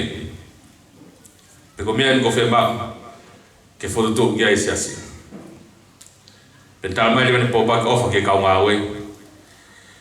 Pe o ngō ere wang marike. Pe o eke li whau, ke saibe, ko e tani mari whau, ko saibe. Kana pasi iro ewa taimi koe ia. Ko talo e, koe masi asi, hango whanau koe, whamdaro whai, ne Filipe e taki e whitaki. Ne Filipe senturia li whau, o ne tak me tai whau noa o au mai tauna. Ko Filipe kona whetongi ne te tarani whetongi. Ko wiki koe ne ui ai, ne tā mawha hoku maki au na whetongi. Mahino rea ka te au, ko ose ne ngāwe masi asi. Iai tai mi wha eke e star ki ai, i whau. Ui ai hao api, tau api whakawha miri. Ko i ka hoko aho pe heni, ko whē mau api. Rea koe tata iki, o koe ki hau api, i tongani be mori. O koe ki hau whare, o koe ki hau mea rere. Ko aiku api, o ihe langi. Ko e o whē mau api, mo whē ngangi ki ai. Ko e tau api ia. Ne tala mai, ko e tau nofu i tai miu tai misipe. O koe ke tau i heni ke ngāo i hatau pureanga. Ko e tau heni ke tau ngāo i pureanga o toa.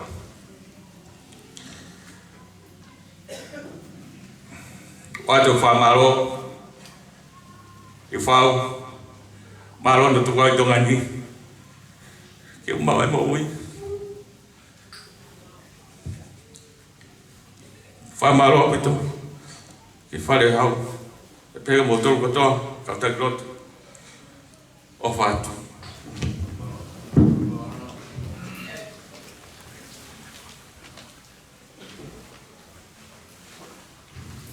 I e whainga mare koe ni, o kore i e Palestine Marolo e seas koe whia tau taina tonga, whai whikau tuke tā arifare moni, whainga mare e ni ke whake ni mea ofa, ki a Seng Star na moe whamiri.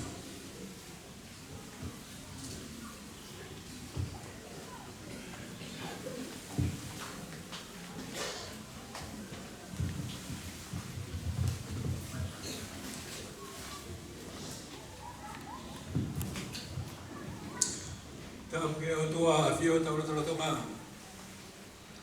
Tapu ke e whakatapu wā whaki. E mata pure. Whamone more ka hofanga atuai. Urere mai ke whawhawhongai. E toki tā a heo pa mo sitai lahi toki tā te vea. E me konferenis ka kato. E whamone more tahi ne.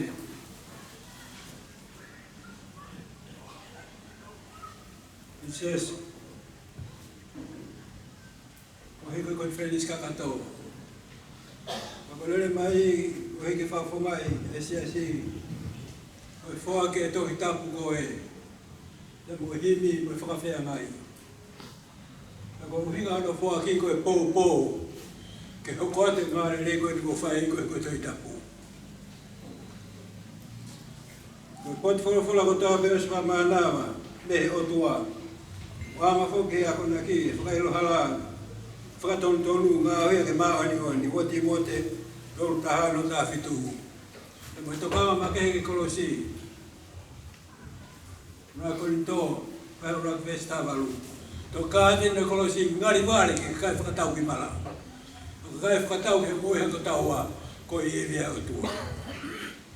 Koe o whawhukate si asi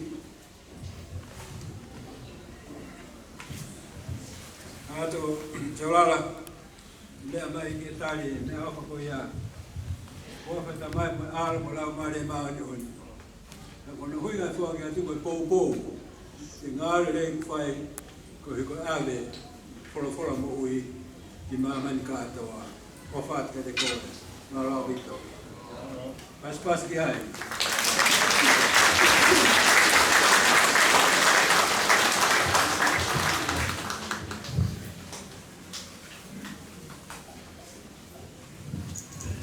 Whamaro lai ki President Malolo i whaake mea whafungani.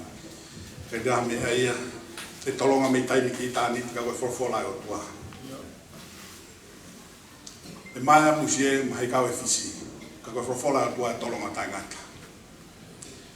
Ula mana toa, ka wā, ka toa ki pangai lahi. Kou tui mnofu homo whakau kawe whehui koe ni. I e pekia koe nā riu whau, whewheto kai kolo mo ne hoko atu. It's a fair question. Whewhere la mautungu, no mahoko atu. Ai peke tari aki, ai mea koe ni. Nai tausi i kua hiri, na hawa e tangata, ma whakawhe tangata ki hao. Ke mau i veru eiti, ku hamena whotua e seas koe ni. Ko hane visone, ko hane misiona, hane core values. O ngai mea mahuinga seasi. Ko ma whakatane whai o kalani musila. Ko au na e tuke u tauhi tangata koe ni, hange hane liaison officer. E koe tangata koe ni na hau ia, koe taha kau tale kita ne wikeita. Na matangutu pehe se amua, sa apate koe iate koe whai malanga. Ko siake tangata koe toa ke lai pepa, pa ne hiki e ume ai.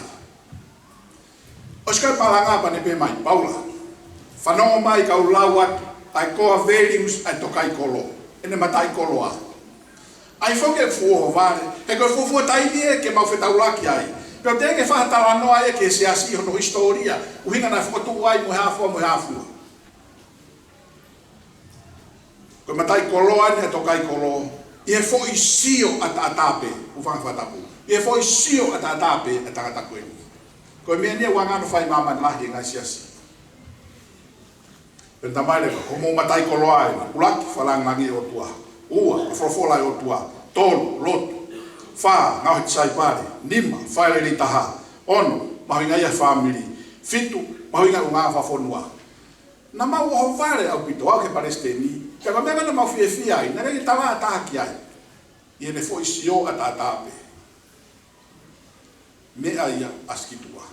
Koe mea tolu na rei ke ne mau, koe anga fubia rei ke diskase u mea, ka o fie pe au ia, ulaki, aku fa kristiani a vili ki kihi ko na tokai kolo e aku fa kristiani na ngeke ne ilo ia kwa mawa to ana mea e na i century koloi ko mo i fa potu ia kau mo tare mea aho ngahi mata i kolo ai fufu a tokai kolo ko fewi na mau ia me fe ma me mea la lahi e ua ulak for fola o tua ua historia o tokai kolo ko le fa ngamaria ko ni ki he whaiwhekau pūre, wahenga, tonga tapu mo e wā, whaiwhekau Josifa pōri waki, ke ne whakahoko atu a rea whamaro.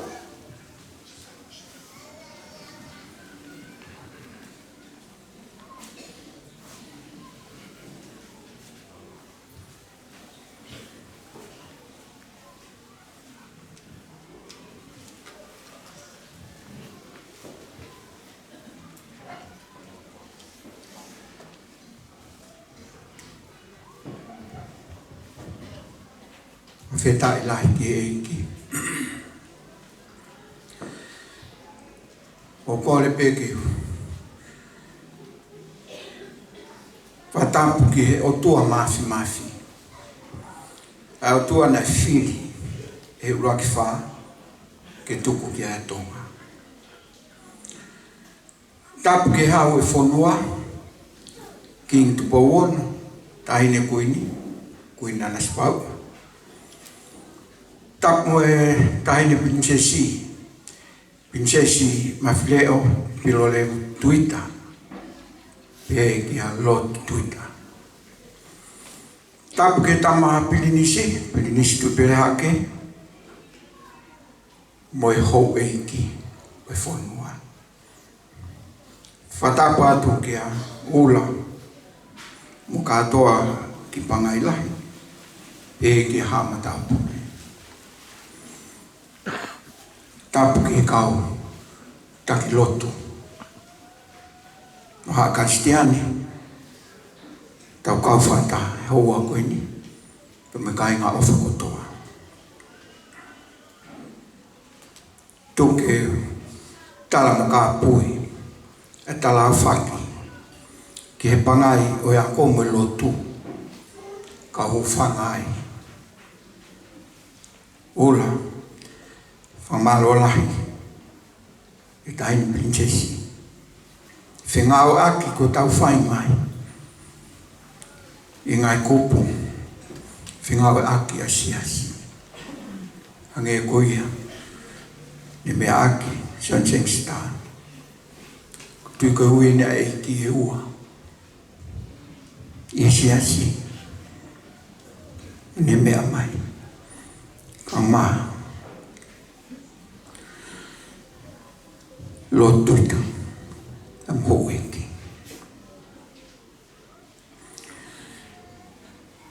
Whamalo makehi. Ki hau tonga.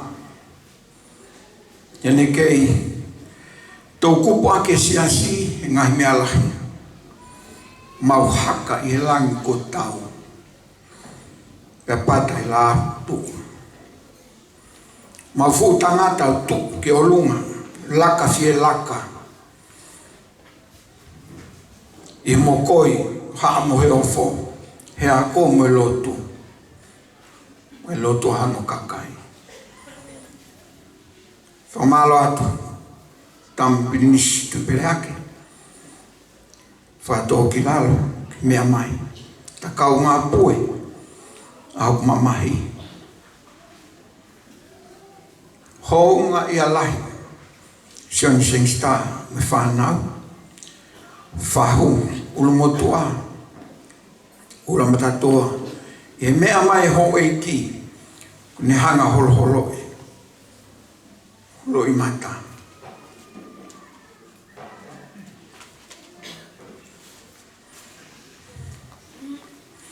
Pego nonga mooni huloto. Pego e ahe ahoni. Tana mooni pe ofa mooni. E mauta mai. Ko ui atu. Ia mo e ofo.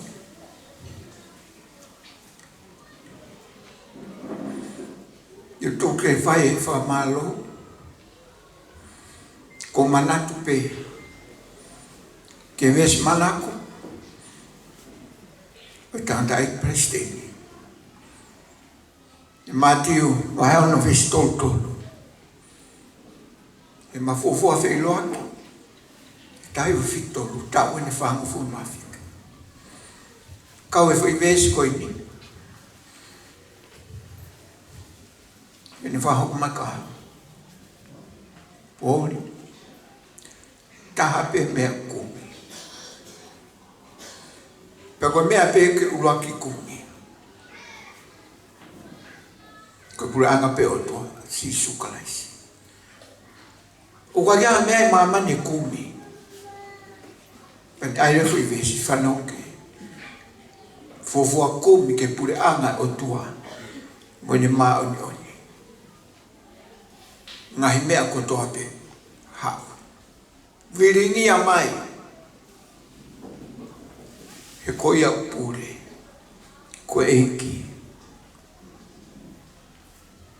Ula. Uika kene ua. Ai ui e tangata eiki. Usi o mea whakawhu. O whakamooni pe. Kene vesi mana ako. Rakumpe. O vale. O au mai ke pōkoe. Ka tumtumu e. Ka hau e whanua. Fica uma tufada. Me fala. Porque fala o amor ao fogo. Vou afetar. Mamata kau taki lotu. Kau mai kau ako e fonua. Holo mai na ofa.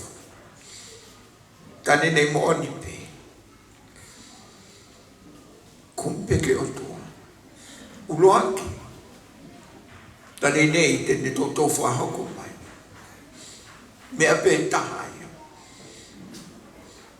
Tokang ke mau e whanau. Ka puleanga pe o tua.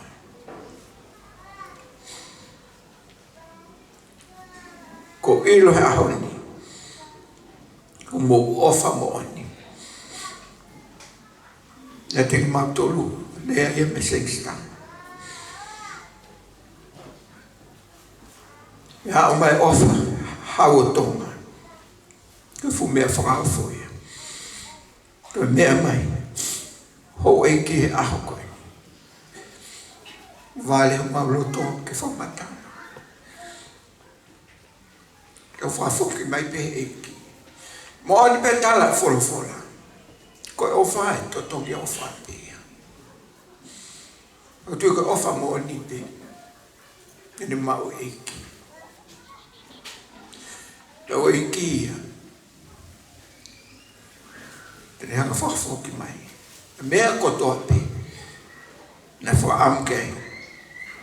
Si ta mai koe. E wai whawhetai ma whamalo lahi. Ola. Loto maulalo. Kai kei tonu. A mau me e whai. Sing star kau mai whanau. Pa kau e pesi asi. Pe ke whahum whamili hono kotoa. Kau ene fu mea lahi au pitoia. E kai te toi lea. Koe kei tonu. Aku lea. Mahino mai pe mo oni pe. E eiki koe ia. Nei tuki mo nunofo. E se wani te eiki. Koe o whafufonga te whamalo lahi au pito. Whamalo atu. Ho eiki. Mo mea mai. Whamalo atu hea tāki loto. Whamalo atu ke kai ngā ofa kotoa. Ah ke me a fia. Ke whanau, a whamili no kotoa. Mahino au pitupe. A loto i a eiki. Ia te ki tau tolu he pōkoi. Kai ke tue whaloloa. Ko whaampe ke whahoko atu.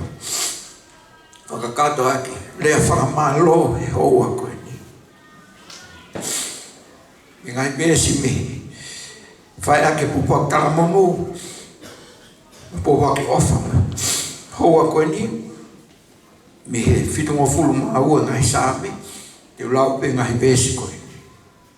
Tui ko koloa pe ia. O me he o tua. Whakakato aki. Whamalo e hoa koe ni. Elohim e whoaki.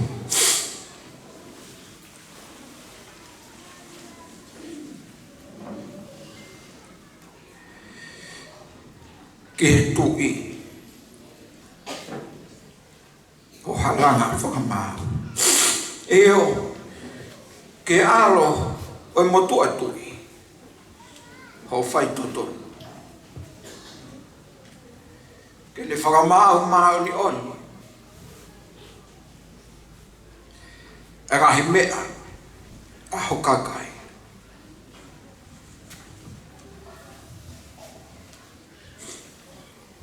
Pea to ulu e maa oni. I hono kuonga. Pea ke leta. Ai merino. Kai oua. Ke ngata. Ai mamani koe ni. Whatawangi. Tā poaki mutolu. e tim le whakamonu ia. A hoko hoko atu. Whai whatongia mai tau i ki he otua. Hangepe ko ia, whanau ki ai. Mamahi he se wani ti koe ni. A o ke hataimi, tau whakapapau kotoa. Ngai ha aho, tau kau kotoa. Hu, ke puri anga otua. Aina whakaamu. Taha pēa mea ki tau kumi ki ai. Lewa malanga. Kata tamat.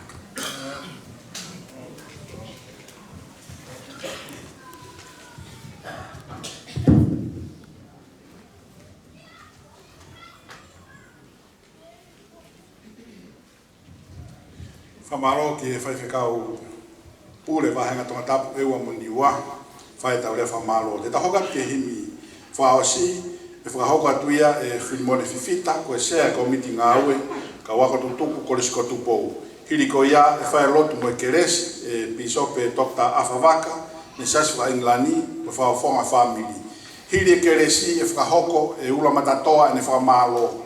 Hiri ne whamalo whae whaswa whonua me tau mātupu rewa.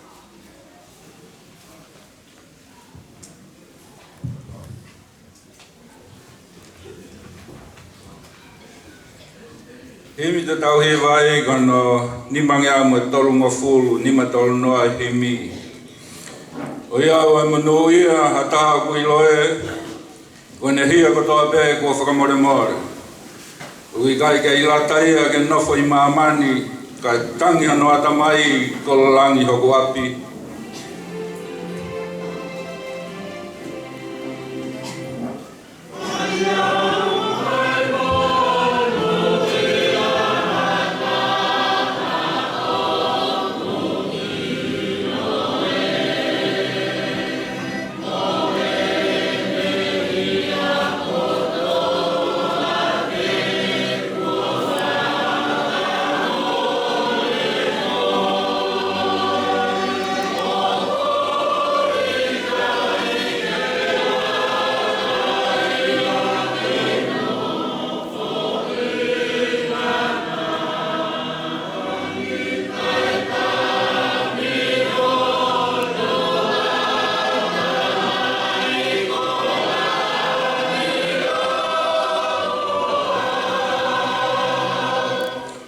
Sisuana ku loto e nau tu whai whakahape ne tauhi i kai kei fufu. Pea vare ho nau loto e ne mari o nau haaki furi pe aleluia lahi.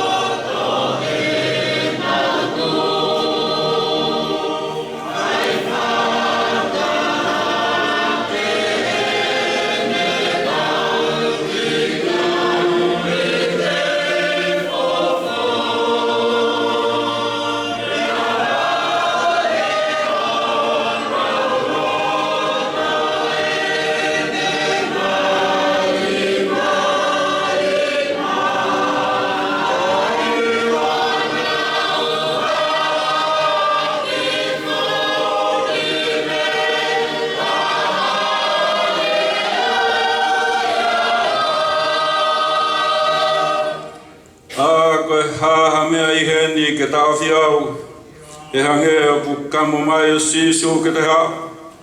Mo e kau angelona o ku nau talo mai, a tuku ho maupuki au kau alu peki langi.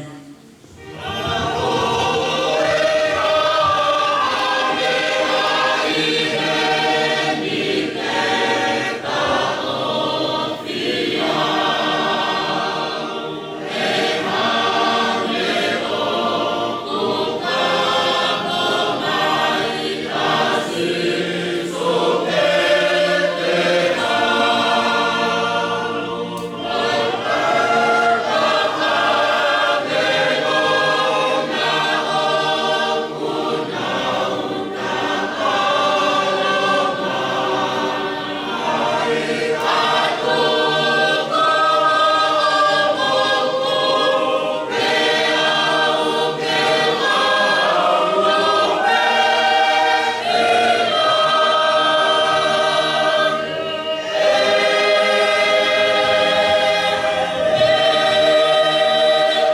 kata ke mea pe alonga ta whaas. O mele no toa ula ke iro tope. Tuke mau ho molo to, mo whakakau e ofa atua, nai whaumano ala ko se isu karaisi. Ako tau paka to maaf ko tamai, pe mo alo pe mo la mari manu ani. No foi ni alo fai ni modolo, ka tau te fito ke la mari e ori fau. Ke fai pe mai pe o tangata pe tangata. Amen. Tulo! Tulo! Tulo! O waukore ke uhufanga atu i he tala whakatapu kakato o e whanua pia moe lotu. Kau takonofu atu hei. Ofa ke ngofua, pe ofa ke ata, pe kahala harea, o kou hufanga atu, he kolosi e a kau whakalava. Ula matatoa,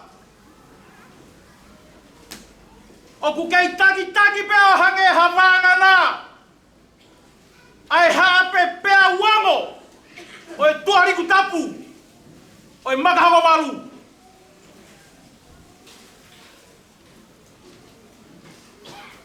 Kua ne siu iriku tapu, na ne haerea, a Piritania, na e fihe ngā i kakala tāla o i kolope. Kada e whatu mō mahiki hake. Aha mohe ofo. Ngā ngatu ia i heloto. Pea tūla ia i e tai mangalo.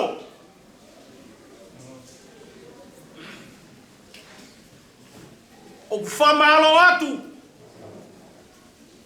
A ngā kehe. I hene a whei taulalo. O whakatoki lalo. Ka ne awha ki he maulalo. Mea mai ai. Tahine Princess Pure. Princesi Charlotte Mafreo Pilorevu Tuita.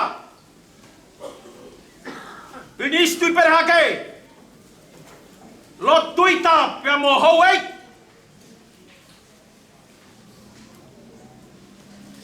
Tangatai ki Palestini malolo. Sia suai siriana tawataina tonga ha fatokalunga oilotu. Pia mo tawai. Fahu.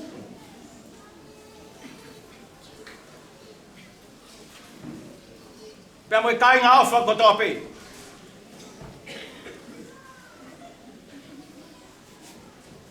Kita kau nga kau. Tatu pea mamata. Ie mahiki ai lau manu. Ne hange hatu pei mai a palawalu. Ai kapa puna. Ahono kapa kau. Kau ke whakabaloia. Tamai alo. Lau marie. Kau ai ka kai o langina. Kau mo mamani furipe. Ulang matatoa. Tala monuat.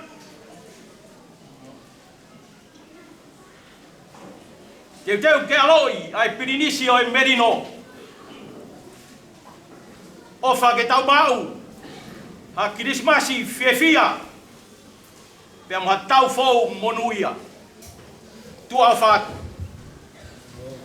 Kalau kau mau mea kau ayah di pamalo, sama ke, tahu dia fio tak hamai, ya kau yang siapa kalau kau, hak je, tahine prinsesi Charlotte Mafleur le tweet. Ma lo tweet. Ni si ti perak. Tulo to ye fa. Tanta Palestine. Me pekia. Peto ke o tala mo ka pu e tala faki. Rak fakatapu ko fai. Nami beu dei top ka tanga tai ki beje fakaheka lo waka. Makatori la. Au kai hiki o bure o. Ko pangai ko maru o ha to tap. Au fa fonga ia to pe ha fa malo. Ko to he be me de afio.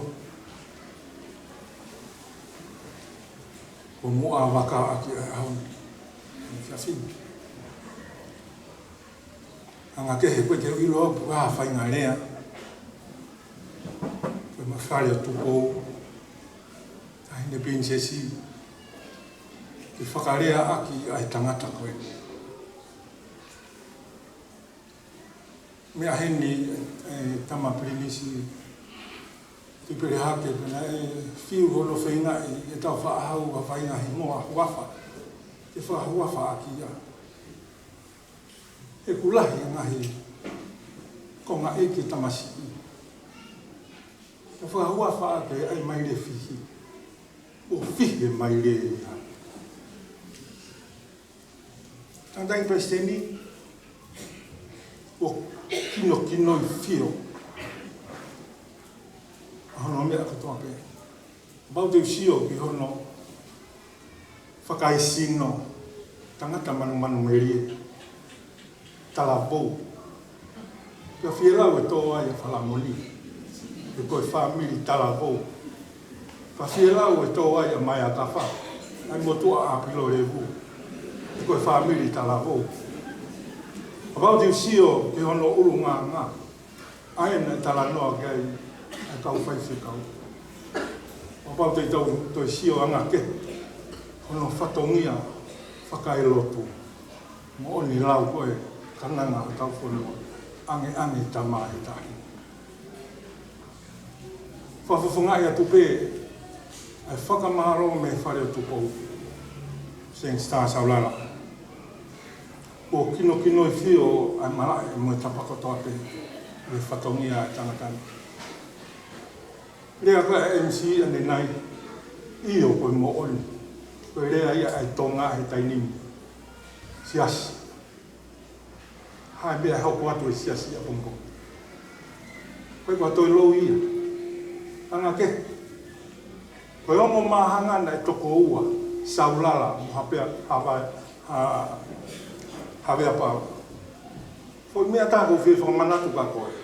Tange saulala. Keri halu o heni. Kai te ilo e tau whaahau pe koe ha. Keri halu o pia wha o ai e who'i.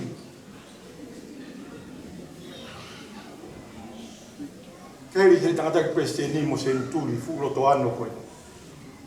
Wha o ai e maa oli. Pia tuku pā ai e whare o tupou. Lotu pia ako. Ano kakai. Ahoni. Kino I whio mea kotoa. Paula koe mooni e rea ia kona pitala. Mau sio ka mei tua. Ko hai tene tongia. Ai mama taki loa koe me siasi. Seng star. Mooni pe tuku whanua na whai. E tangata e ki ka te koe me whanau. Tangata e ki ka ke aha. Te e ave koe ki tonga. Pe te e whai koe heni. Seng star. Whai te riha mo tōru pe ave au ki whi. Ave ki tonga, ave ki heri, ave ki Amerika pe ko whea, pe i tupu. Tō kanga au ka moutou, te mou alu ki whea. Whaka mālo lahi atu.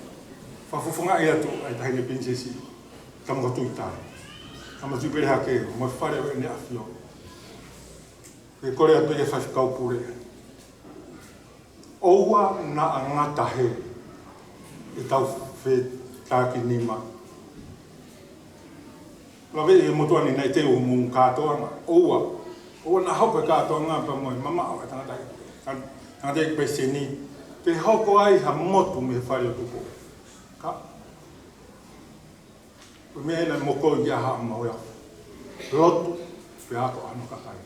O whamaroa anga ke. Pe unga pehi ngoa mokoe. Mokoe ho anga whaite. Ke koe ongo mahanga na ilo pe tena anga whewe. Koe uhinga ia o anga ke. Whatongia e ahoni. MC whakamalo lahi atu. MC koe na mauheni siule. Siulai. MC. Maulere matotok tuku hamufu. Koe houa pehua. Whamaro atu. Ko whamaro atu. Sengsta saulala. Toto asang hong motu ang maya kafa. O ke iloi motu ang maya kafa. Koe huafa eikia o tahile. Mau pu iai ke la. Lewa malanga tua fatu.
Lord be kai au wa kweni ki koe na ka whafe family pakatoa mo to grau mai ke ni alfa marola ka te koto e be atu e taine princesi o gai be ki foi papanaki o teu teu sengsta ka pa family le ta unas ko to ai e se fita o ia a te kore o bauri o ke tau de inas e ofa ko ia ai family marobi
Ko lava e lotu, ko e saes to kai koloia na spau na tolo ke na kama le tu fai fini.